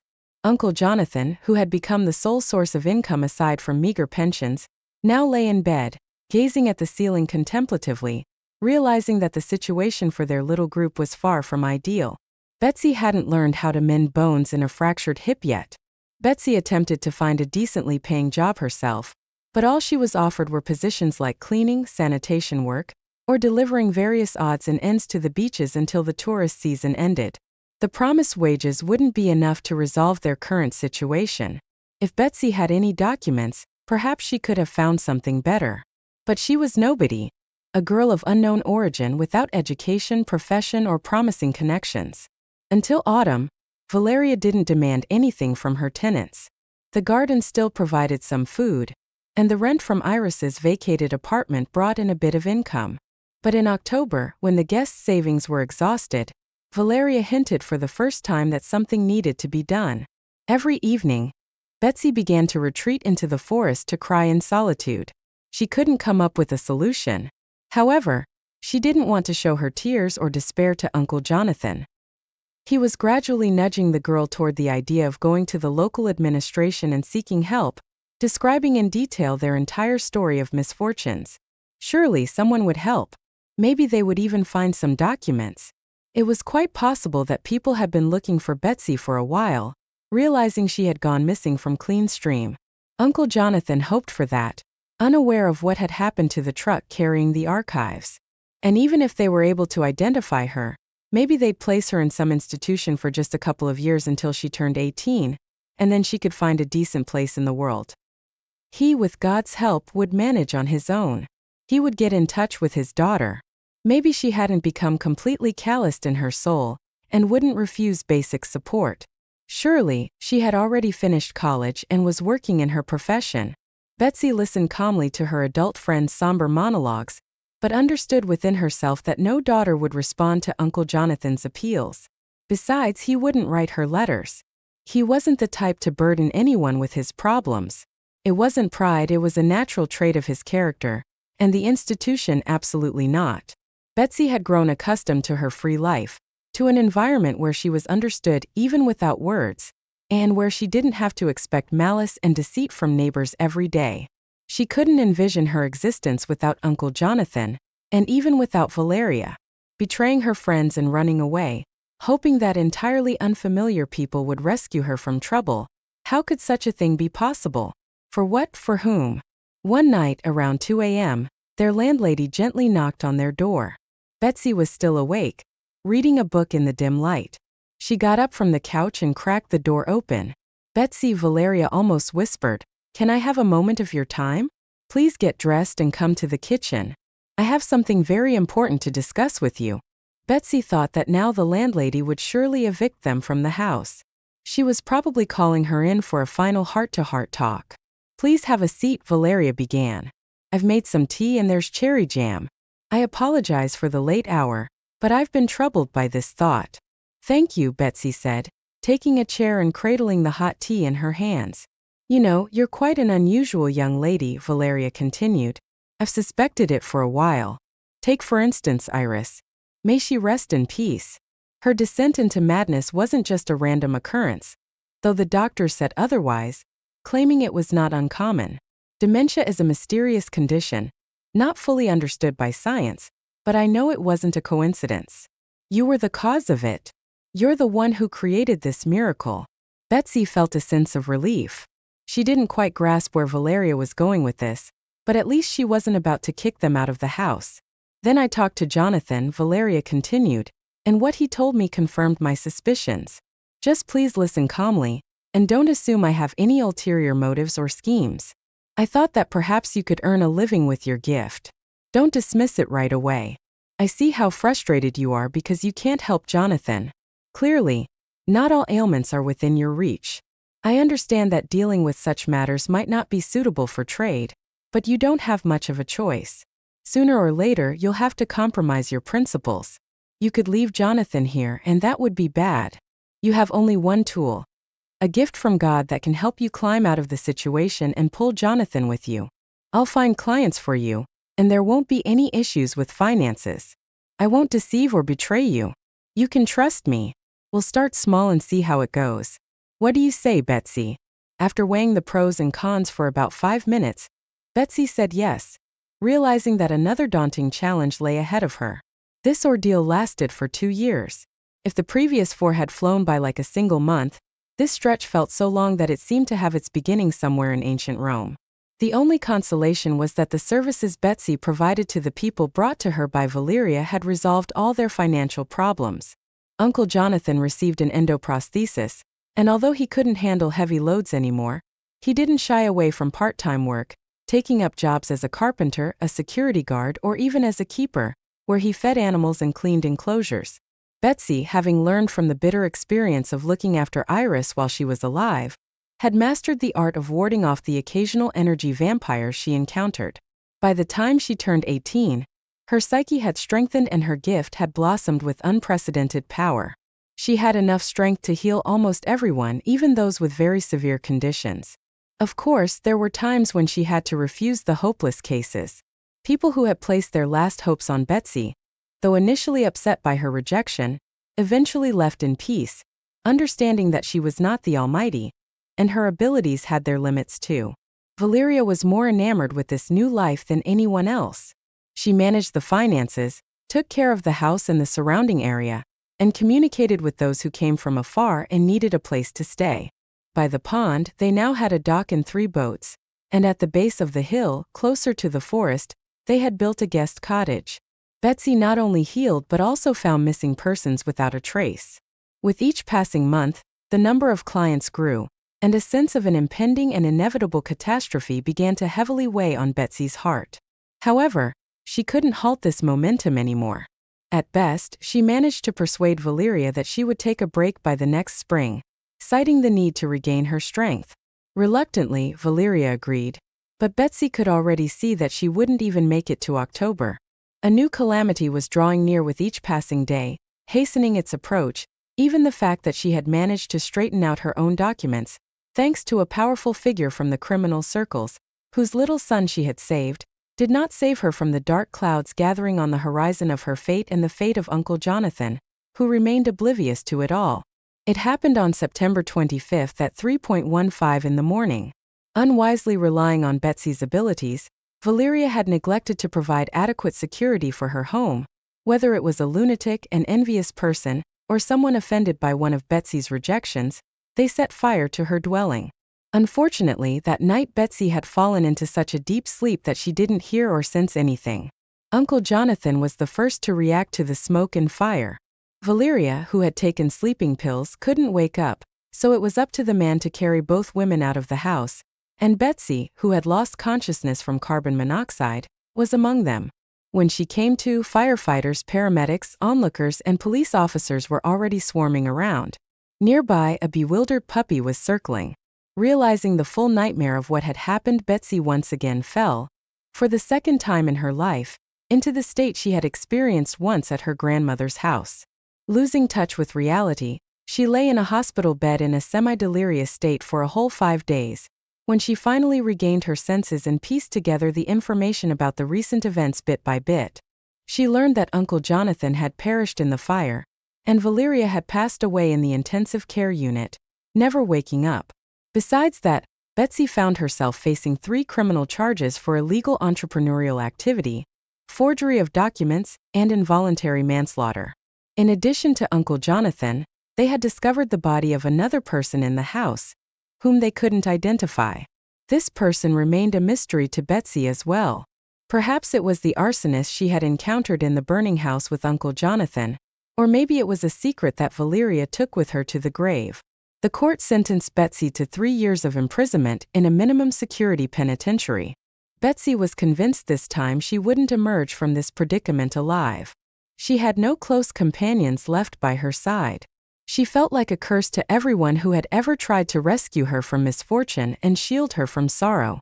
She loathed herself and her gift, which brought doom to her most beloved and cherished people. Now more than ever, she wished to die so that her name would never be remembered again. While Betsy was in pretrial detention and during her journey to the penitentiary, approaching the same places where she had embarked on her quest for a better life with Uncle Jonathan 5 years ago, no one bothered her much. This solitude allowed her to focus solely on herself. Neither her lawyer nor endless interrogations, nor court hearings inflicted as much pain as the thoughts of the loved ones she had lost. In isolation, she learned to detach completely from reality, wandering in some ethereal worlds. These could have been parallel dimensions or mere products of her imagination, replacing the dreary reality. In these realms, she could converse with her grandmother Rose, with Uncle Jonathan, and with Valeria. She could see their elusive, shifting forms and could ask questions and receive answers. During the 6 months of the investigation, as they failed to uncover any real evidence against Betsy or direct proof of malicious arson and deliberate financial manipulations on her part, Betsy became so immersed in these fantastical worlds that returning to reality became increasingly difficult with each passing day. However, the reputation of a girl with incredible abilities preceded Betsy. In the penitentiary where she ultimately found herself, everyone knew the most important thing about her and had plans for her. Now she had to linger in this reality for longer periods, tearing thread by thread the connections to her salvational worlds. From now on, her gift was the only lifebuoy keeping her afloat in this new existence. To her surprise, Betsy realized that her abilities had expanded and strengthened. Basic searches, connecting with people who had departed to another world, healing ulcers, gastritis, alleviating pain syndromes, and even mending broken bones now required far less effort than before, and she held herself back. She was well aware that she could do much more. 2 years flew by in these constant practices. Betsy never took anything for her sessions and made it clear to everyone that no one owed her anything for her help. However, tea, sugar, and books mysteriously appeared in her locker. The food in the cafeteria was even better than what others received. Even the administration's attitude was lenient, as Betsy occasionally helped them too. So, sometimes she forgot that she was behind barbed wire and not in a private practice in some secluded place. They wanted to relieve her of her work, but that would have been too much, as the sewing shop or the bakery distracted her from her somber thoughts more than anything else. 6 months before her release from the penitentiary, Betsy struck up a rather close friendship with a woman named Vanessa. She was around 40 years old or a bit older, and she was terminally ill. Tuberculosis had left her with no chances. She was supposed to be released in a year, but both Vanessa and Betsy understood that she wouldn't make it even another 6 months. For a long time, Betsy believed that the woman wanted to ask her for the same thing others had wanted from her healing. However, their relationship grew closer and stronger, and Vanessa never mentioned her illness. Something else weighed on her soul, something unrelated to her own fate. Only when she found herself bedridden and constantly coughing did Vanessa finally confide in Betsy about her long-withheld story, waiting for the right moment. "You never asked me," she said in a raspy voice due to coughing, "why I ended up here. I know almost everything about you, but you know almost nothing about me. Now I must tell you because it's crucial for you to understand what I'm going to ask of you." Betsy didn't interrupt. She sat by the bedside and remained silent. "Many years ago," the woman continued, "it feels like a completely different life. I wasn't the person you see now. I was ambitious, self-absorbed, thinking only about money. I was willing to do anything for a good life. I could betray, step on others, make deals with the devil himself. What didn't this world tolerate? And what attracted Stephen to me? He's my ex-husband. I never told you this before, but I had a husband and a son. Well, my son Jesse is still around. In fact, it's him I want to talk about when I'm done with the backstory. The backstory is necessary here." Vanessa winced in pain, closed her eyes, shuddered all over, and started coughing again. Betsy took her hand, and after a minute, the coughing fit subsided. "You have another half hour." The duty nurse's voice came from behind the isolation unit door in the sanitation block. Vanessa furrowed her brow and continued, Stephen is a very good person. It seems like God sent him to me, trying to awaken my dormant soul, but I didn't listen to reason then. My husband had a large company building small yachts and motorboats. The business was expanding. Money was flowing. Stephen was consumed by work. Only when Jesse was born did he start coming home more often, trying to surround both him and me with care and love. For a while it seemed like I became human again, but then I relapsed. My dark side took over. Jesse was 4 years old then. He was growing up to be a fine boy, smart, obedient, affectionate. He got very attached to me and tears welled up in Vanessa's eyes. I don't deserve forgiveness. That's why I won't ask you to heal me. It won't change anything. In short, I spiraled out of control back then. Besides the exorbitant spending on utterly meaningless things, I got hooked on heroin. Deeply hooked. Stephen tried to shield our son from my influence, and that only infuriated me more. Not because I loved Jesse so much, but because I wanted to be the absolute master of everything. Horrible scandals erupted.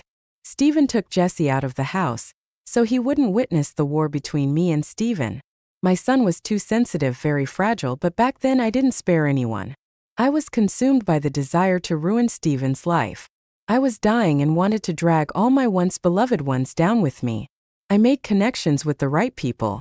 There were plenty of them in the company, those who wanted to undermine the owner and gain a little more than their status and position allowed, and I succeeded. My knack for turning bad into something better always worked. I managed to redirect some financial flows to offshore accounts that Stephen couldn't control. The company's affairs started deteriorating, but I didn't care about what would happen next. My main goal was just to destroy everything related to my husband.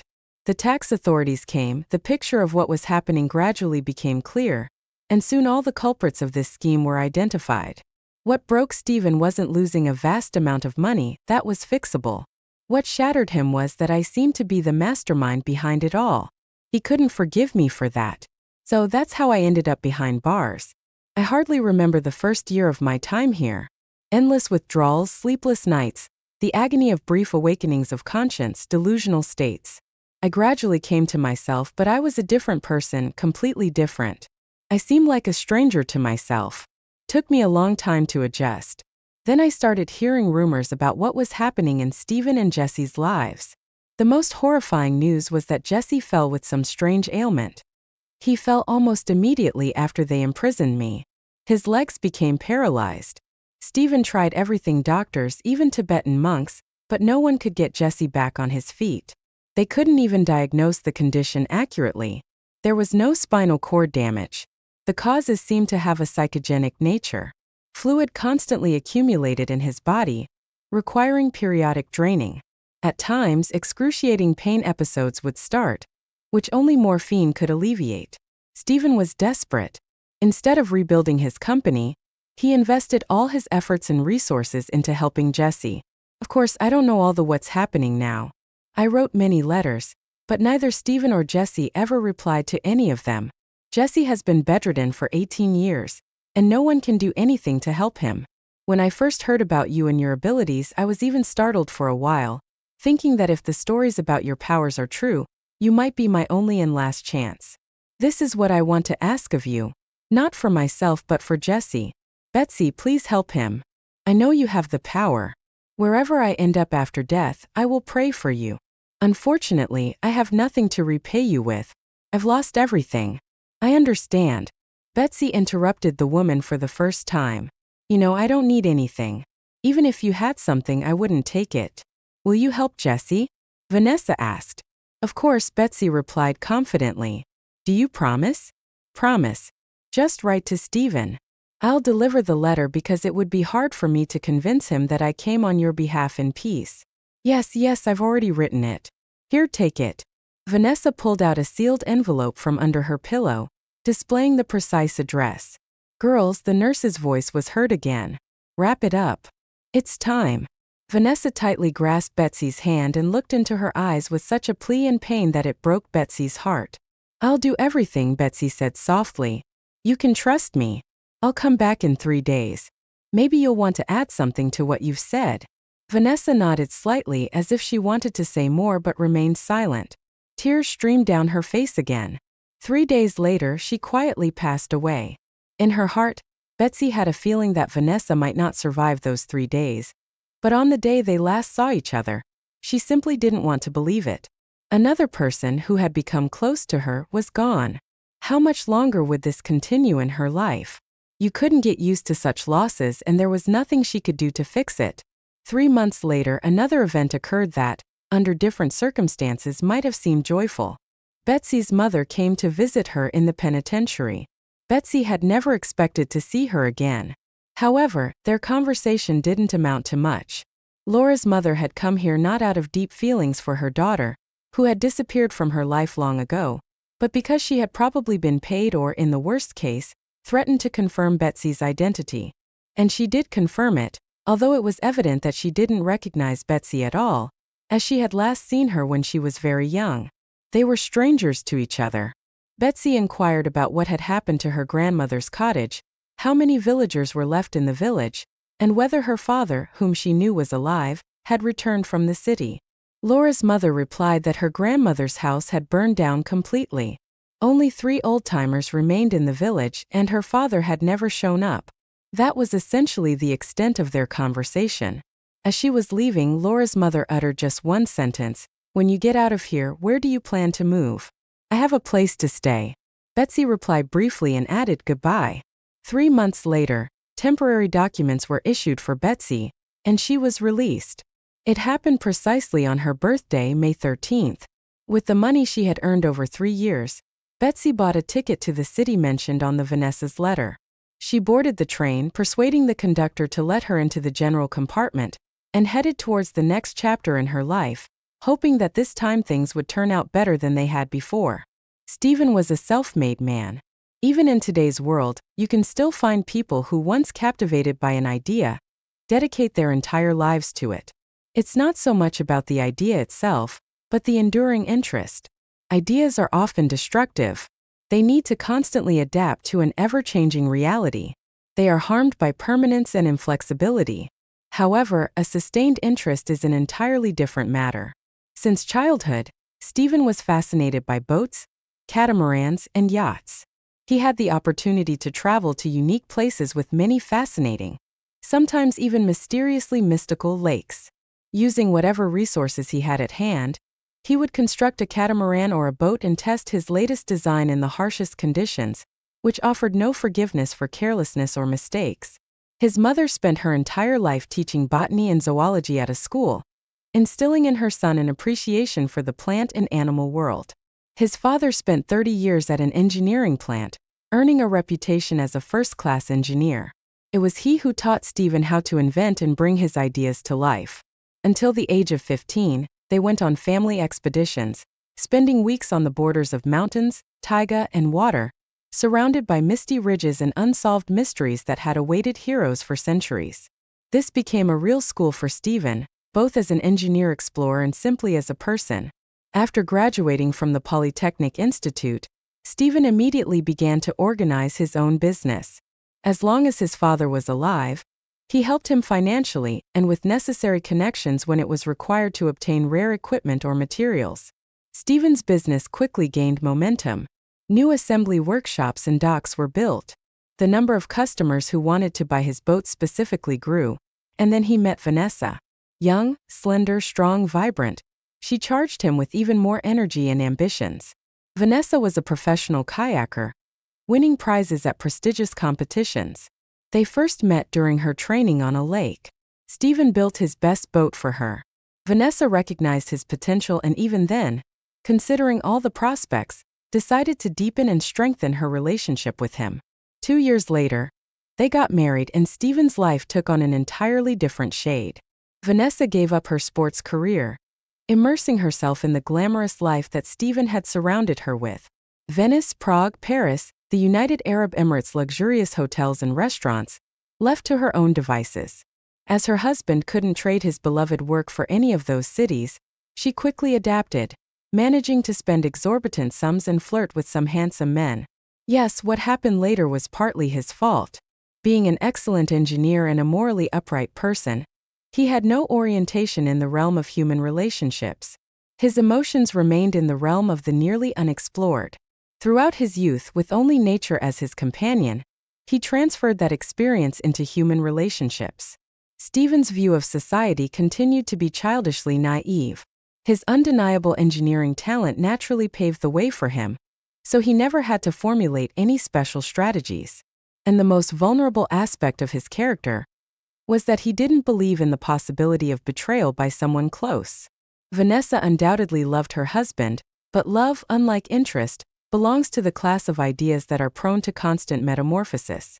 As they say, there's only a step from love to hatred, and between these extremes, thousands of facets of her other personalities shine. Jesse's birth, for a while, seemed to bring Stephen and Vanessa's relationship back to their beautiful beginnings, but it was an illusion, a feeble attempt by the wife to pass off her desires as reality. The reality now was that not even a desired child could resurrect her permanently altered nature. She quickly grew tired of mundane family responsibilities, of Stephen's perpetual fixation on the same things, and became extremely irritable. She gained weight and severed ties with the last few people who could have kept her from fatal mistakes. Alcohol came first, then a lot of alcohol followed by drugs. Life spiraled out of control, undermining anyone who dared to try and stop her in any way. It all culminated in a distant correctional facility, with a belated repentance and a fateful encounter with Betsy. On the evening of May 17th, Stephen sat in his office on the second floor, hunched over drawings. The office still retained remnants of its former coziness. Almost nothing had changed here since he and Vanessa had built this two-story house, surrounded by various infrastructure, utility buildings, a little lakeside cottage, and guest caravans adorned with clusters of colorful nasturtiums. The nasturtiums had long ceased to bloom, and most of the buildings were now lonely in the shadow of overhanging pine trees. The lights in almost all the windows remained off, and the harmonious chorus of human voices no longer echoed through the area. Stephen mechanically continued to invent, draw, sketch, refine, sometimes even taking up tools and disappearing into the dock for days, but there was no longer any particular purpose behind all this. He just had to get through another day, ensuring that Jesse had everything he needed in his room on the ground floor: food, another round of useless medicines, bugs, a 2-hour ride in Jonathan's wheelchair, and a consultation from a professor who had responded to their call, making the arduous journey to their remote location like many before him, only to shrug in bewilderment. Unable to fathom the cause and nature of Jesse's affliction, neither Stephen nor Jesse had any hope of a favorable outcome. His son had mostly stopped talking, reluctantly answering his father's questions. His legs had given out since he learned that his mother had been imprisoned. God only knew what his child's mind had painted when his father's sister delivered that unfortunate news. It began with disappearing vision, followed by jaw pain and facial muscle aches, then numbness in his right foot. In one fine morning, he simultaneously lost his ability to walk and see. They managed to restore his vision. Doctors dealt with the trigeminal neuralgia, but his legs remained unresponsive to any therapy. It was as if an invisible hand had pressed a secret button, disabling his ability to walk. For 18 years, Jesse lay there, unable to move a single finger on his legs. Hundreds of consultations, dozens of trips to the finest clinics in America and Europe, visits to shamans, sorcerers, and monks in Tibetan monasteries. None of these brought any results. Only the words of one woman stuck in Stephen's memory. "There is only one person in the whole wide world," she had said, "who can get your son back on his feet. Where can I find this person?" Stephen had eagerly asked.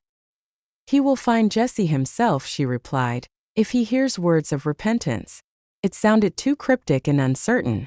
Soon enough, Stephen dismissed what he had heard as a collection of nonsensical phrases, behind which the woman had hidden her own helplessness, but they did stick in his memory. What person, what repentance, and whose? Occasionally, that episode resurfaced in his mind, but quickly dissipated, as no answers came to mind. Over time, Stephen had to close all the workshops, lay off workers, and sell off most of his assets. He had to let go of much of the staff that once managed his extensive estate. Only he, Jesse, and the security guard, Mark, who agreed for a penance to not only oversee the territory but also perform other roles as needed, from janitor to gardener to caregiver, remained as permanent residents. Stephen often had to travel for business to nearby European cities. Finances continued to dwindle relentlessly. The frozen offshore accounts, where Vanessa had managed to transfer substantial sums, were seized. Foreign bureaucracy proved so cumbersome that he had to constantly shuttle between authorities and courts, trying to expedite the process of unfreezing and recovering his hard-earned funds. Tomorrow was yet another such trip, and he was almost devoid of strength. Stephen had become so despondent that he moved mechanically, hoping that eventually everything would somehow resolve itself with the passing of Jesse, his own death, or a miraculous turn of events that would offer a glimmer of hope. On the evening of May 17, Stephen's despair reached an unprecedented level. Everything around him seemed like a horrifying nightmare, where the most fundamental physical laws didn't apply. His legs refused to obey. Bullets fell before exiting the barrel of a gun. Vocal cords wouldn't close to produce sound. How was it possible that in the modern world, teeming with breakthroughs in every sphere of life, such hopelessness in the face of Jesse's ailment existed? He would sooner believe that the world was pretending to be powerless, ignoring Stephen's existence, punishing him for the mistakes of his youth and showing him that he meant nothing to this world, despite all his intentions and talents. For a moment Stephen feared he wouldn't see tomorrow morning. Was this the end? The certainty of that thought was terrifying. Goosebumps ran down his spine. He stood up from his desk and tightly closed the window. At that very moment, a concerned voice came from the intercom. "Stephen, I apologize, but there's a young lady here who wants to speak with you. She says it's very important and concerns Jesse." "What?" Stephen involuntarily blurted out. "What young lady? Where is she from? Did she introduce herself?" "Her name is Betsy," Mark clarified. "She claims to have an accompanying letter. She says you'll understand everything from its contents. Let her in and escort her to my office," Stephen replied. For the first time in many years, something pleasant stirred in Stephen's soul. He couldn't understand the sudden spark of hope. Once again, the face of his grandmother, whom he used to take little Jessie to visit, flashed in his mind, and he recalled her strange words about a person who would find Jessie on his own. Perhaps this was the person he had been thinking about a moment ago. A foolish thought, a silly hope, but it had already ignited in the depths of his weary heart. In his current situation he could grasp onto anything. About 10 minutes later, there was a soft knock on the door. "Come in," Stephen confidently said. The door cracked open, and behind the tall figure of Mark, another figure appeared. A petite, short woman entered the office, smiling shyly. "I'll wait outside just in case," Mark said, leaving the guest alone with the owner. "Hello," the young woman said softly, taking an envelope from a plastic bag and handing it to the man. She added, "This is from Vanessa. If you read it, you'll understand everything yourself." From Vanessa, Stephen became anxious. "How do you know her? What does she want from me?" "My name is Betsy. Vanessa doesn't need anything anymore. She's no longer with us." Stephen felt a chilling shiver run down his spine. He hadn't expected to hear her name this evening. He was lost in speculation. Despite the tragedy of everything that had happened 18 years ago, his love for this woman had never completely faded from his heart. Somehow, regardless of everything, Vanessa had been the reason Jesse ended up bedridden. Stephen could forgive betrayal, theft, and much more, but not what she had done to their son. His human heart couldn't forgive that. Let God decide. With trembling hands, Stephen tore open the envelope, took out the folded sheet of paper, sat down by the lamp and began to read. With each line he read, his face grew paler. After finishing, he remained silent for another 3 minutes, as if forgetting Betsy's presence in his office. Then he snapped out of it, looked at her with an alarmed expression, and said, "You understand that if this turns out to be some kind of malicious game, you won't leave this house alive." He himself was startled by his words, as if some demon had temporarily taken control of his mind and spoken in his place. At the same time, Stephen realized it was true. He would act that way if the girl had come to the house with malicious intentions. Could Vanessa have known about the words of the forest seer? No, she couldn't have. Stephen hadn't mentioned a word to anyone about that memorable conversation. Vanessa's words in the letter were convincing. This Betsy could very well be the person from the prophecy of the forest seer.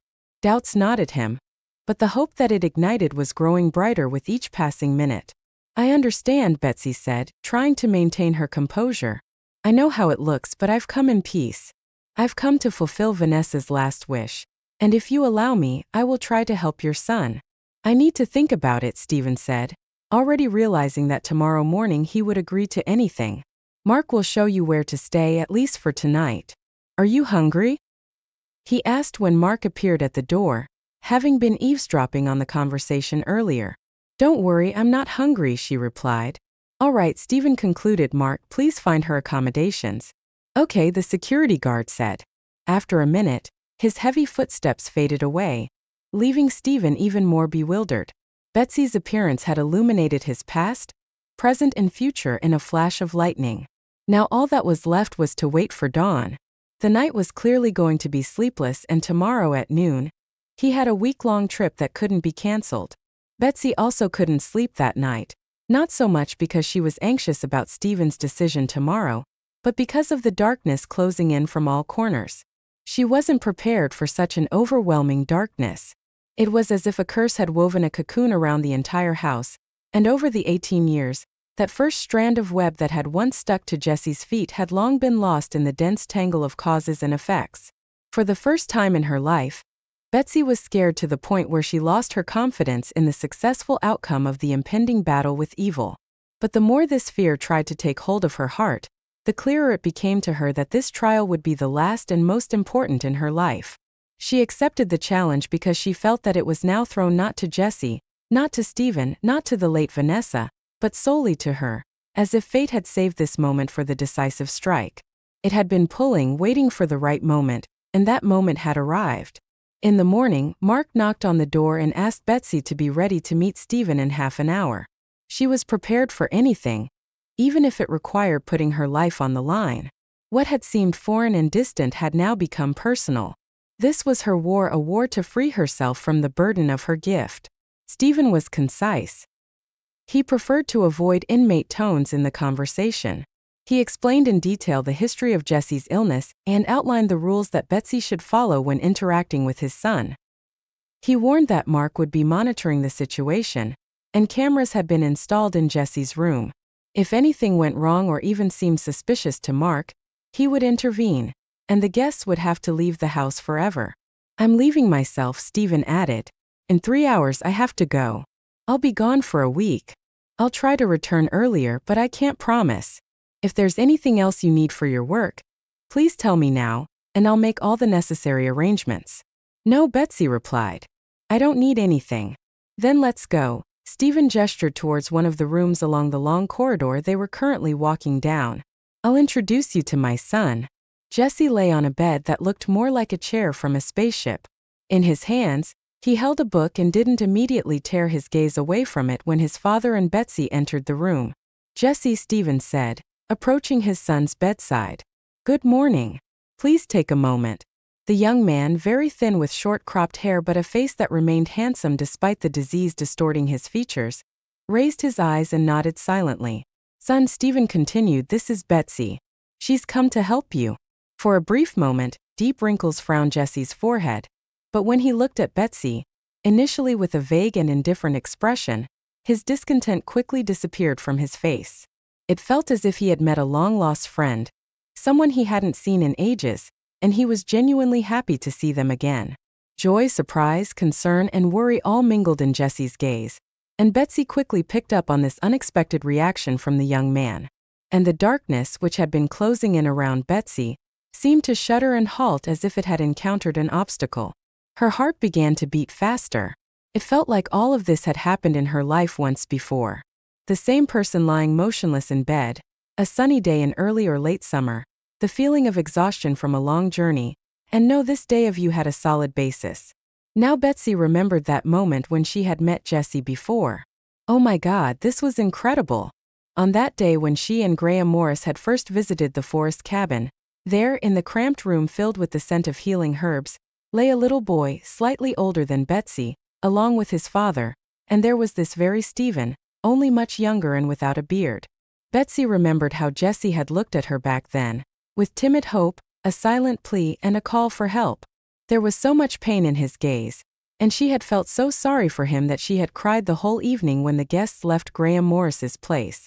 So this was when the knot was tied. the one that would take so long to unravel throughout Betsy's life. "Hello," Jesse said quietly, addressing Betsy. "I recognize you. Do you remember me?" Stephen was astonished, his eyes darting between Betsy and Jesse. He was puzzled, apparently trying to remember something but failing to do so. "Jess," Betsy replied, "I remember you. Hello." Wait, Stephen shook his head.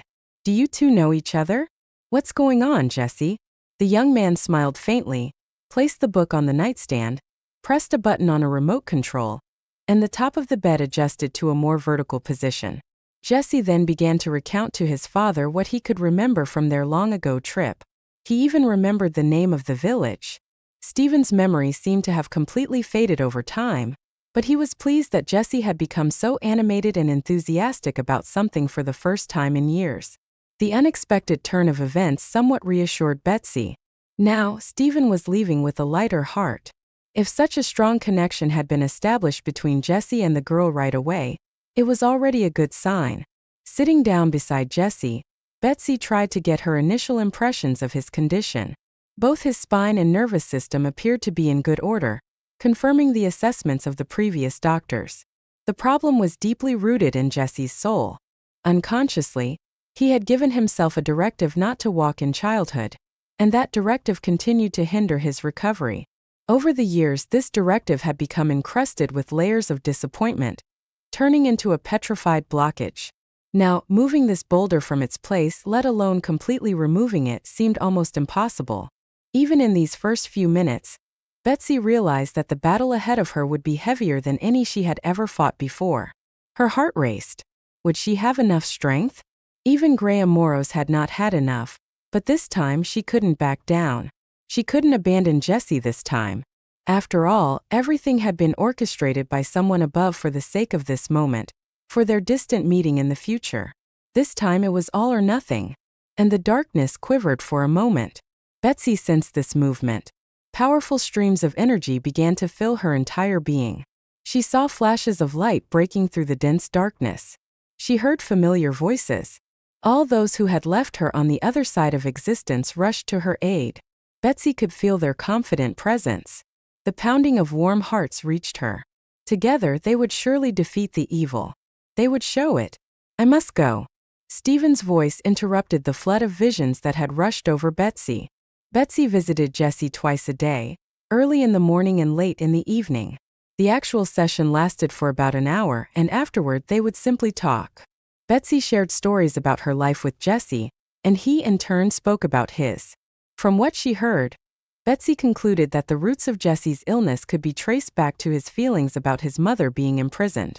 In the child's mind, the image of a prison resembled a very cramped cage, like the ones they use for selling chickens at the market. This distorted image completely misrepresented his beloved mother. The boy was more attached to her than to his father, and loved her despite her flaws. What frightened Jesse the most lately was the prospect of being taken to this imaginary prison to visit his mother. Perhaps that's what his sister Vanessa had hoped to achieve by instilling fear in the young Jesse. She might have sensed that she could make him detest Vanessa by making him associate her with this terrifying place. But instead of disgust, this fear embedded itself like a splinter in Jesse's heart. He didn't want to see his beloved person in such a distorted, nightmarish form. He wanted to remember his mother differently, as tender, kind, beautiful, and strong. However, he would be taken there without regard for his wishes, and he would be forced to witness it. It was at that moment that the spontaneous desire to lose the ability to walk might have emerged. After all, if his legs refused to carry him, no one could take him to that prison. Nevertheless, understanding the situation and actually removing the splinter from Jesse's heart were two entirely different tasks. Optimism emerged when, during the second session, Jesse managed to move his fingers on his right leg. But then progress seemed to stall once more. The following 3 days showed no improvement in his healing, and even the hard-won progress began slipping away. However, the worst occurred on the 6th day. Early in the morning, Jesse fell back into his usual silent despair. Betsy no longer knew how to encourage him or set a positive tone. It seemed like he was convinced that this attempt had also failed. His fingers stopped responding to his will, and everything returned to its previous state. Moreover, his vision deteriorated significantly, to the point where he couldn't tread without glasses. The darkness had unleashed all its remaining reserves, but only Betsy understood that these reserves were all the darkness had left. Victory was so close, and her gift was stronger than ever before.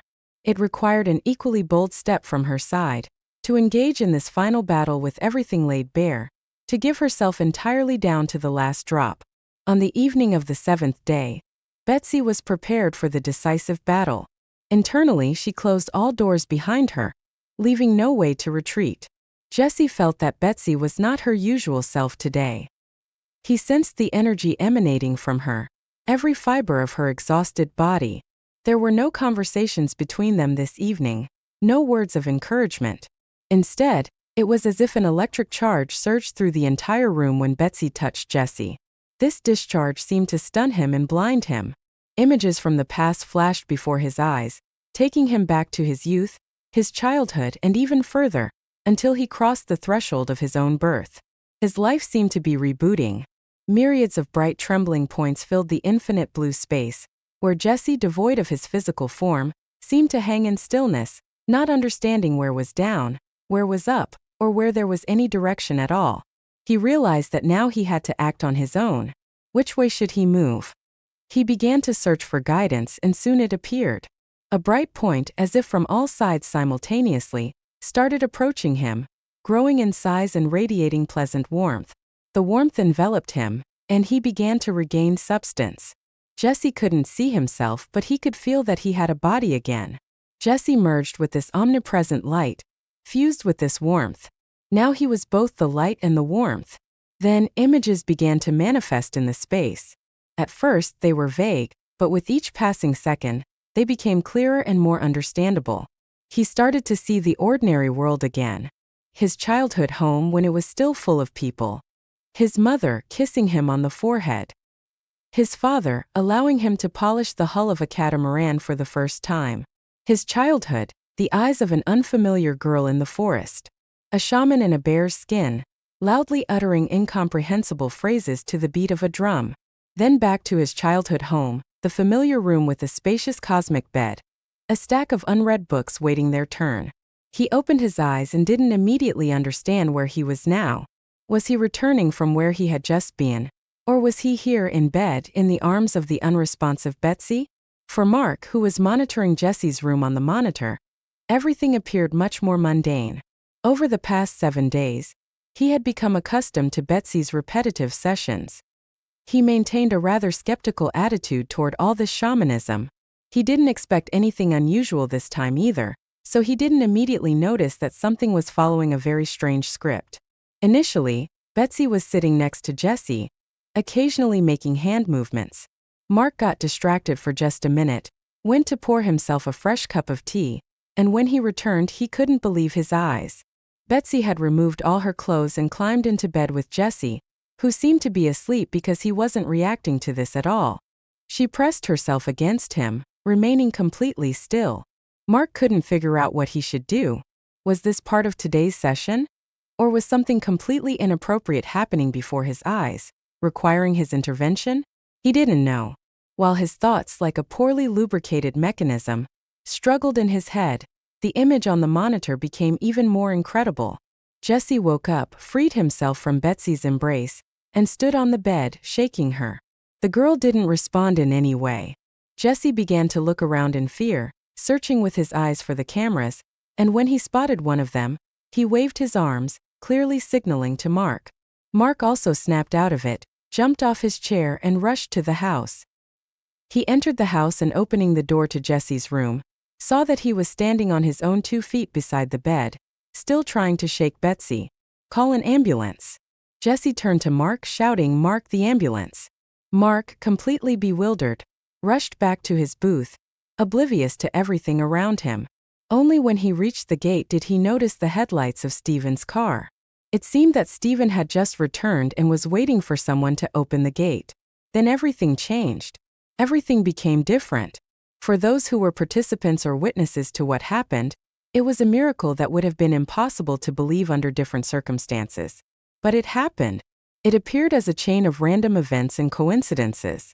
But what truly transpired in the souls of these people, Betsy, Jesse, and Stephen, could only be imagined, depicted as magical images. None of them, even if asked, would share their secret, partly because they didn't fully understand it themselves, and partly because they were afraid of scaring away the newfound beauty with which they now lived. With great difficulty, on the evening when Jesse stood up, the medics managed to timely transport the nearly lifeless Betsy to the hospital. Stephen ensured that she received the best treatment and care.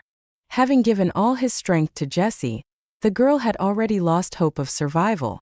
However, after lying in a coma for almost a month, she gradually regained consciousness. Much to the surprise of the doctors, she recovered fairly quickly and had not separated from Jesse since then. The price of this might have seemed high to someone. By saving her life, the girl had forever lost her gift. But for Betsy it was happiness. From her former abilities, only one feeling remained, one that would never fade. She knew that now her life and Jesse's were intertwined by some unifying thread. Each of them individually probably couldn't survive, neither physically nor morally. Stephen's final trip to Europe was also successful.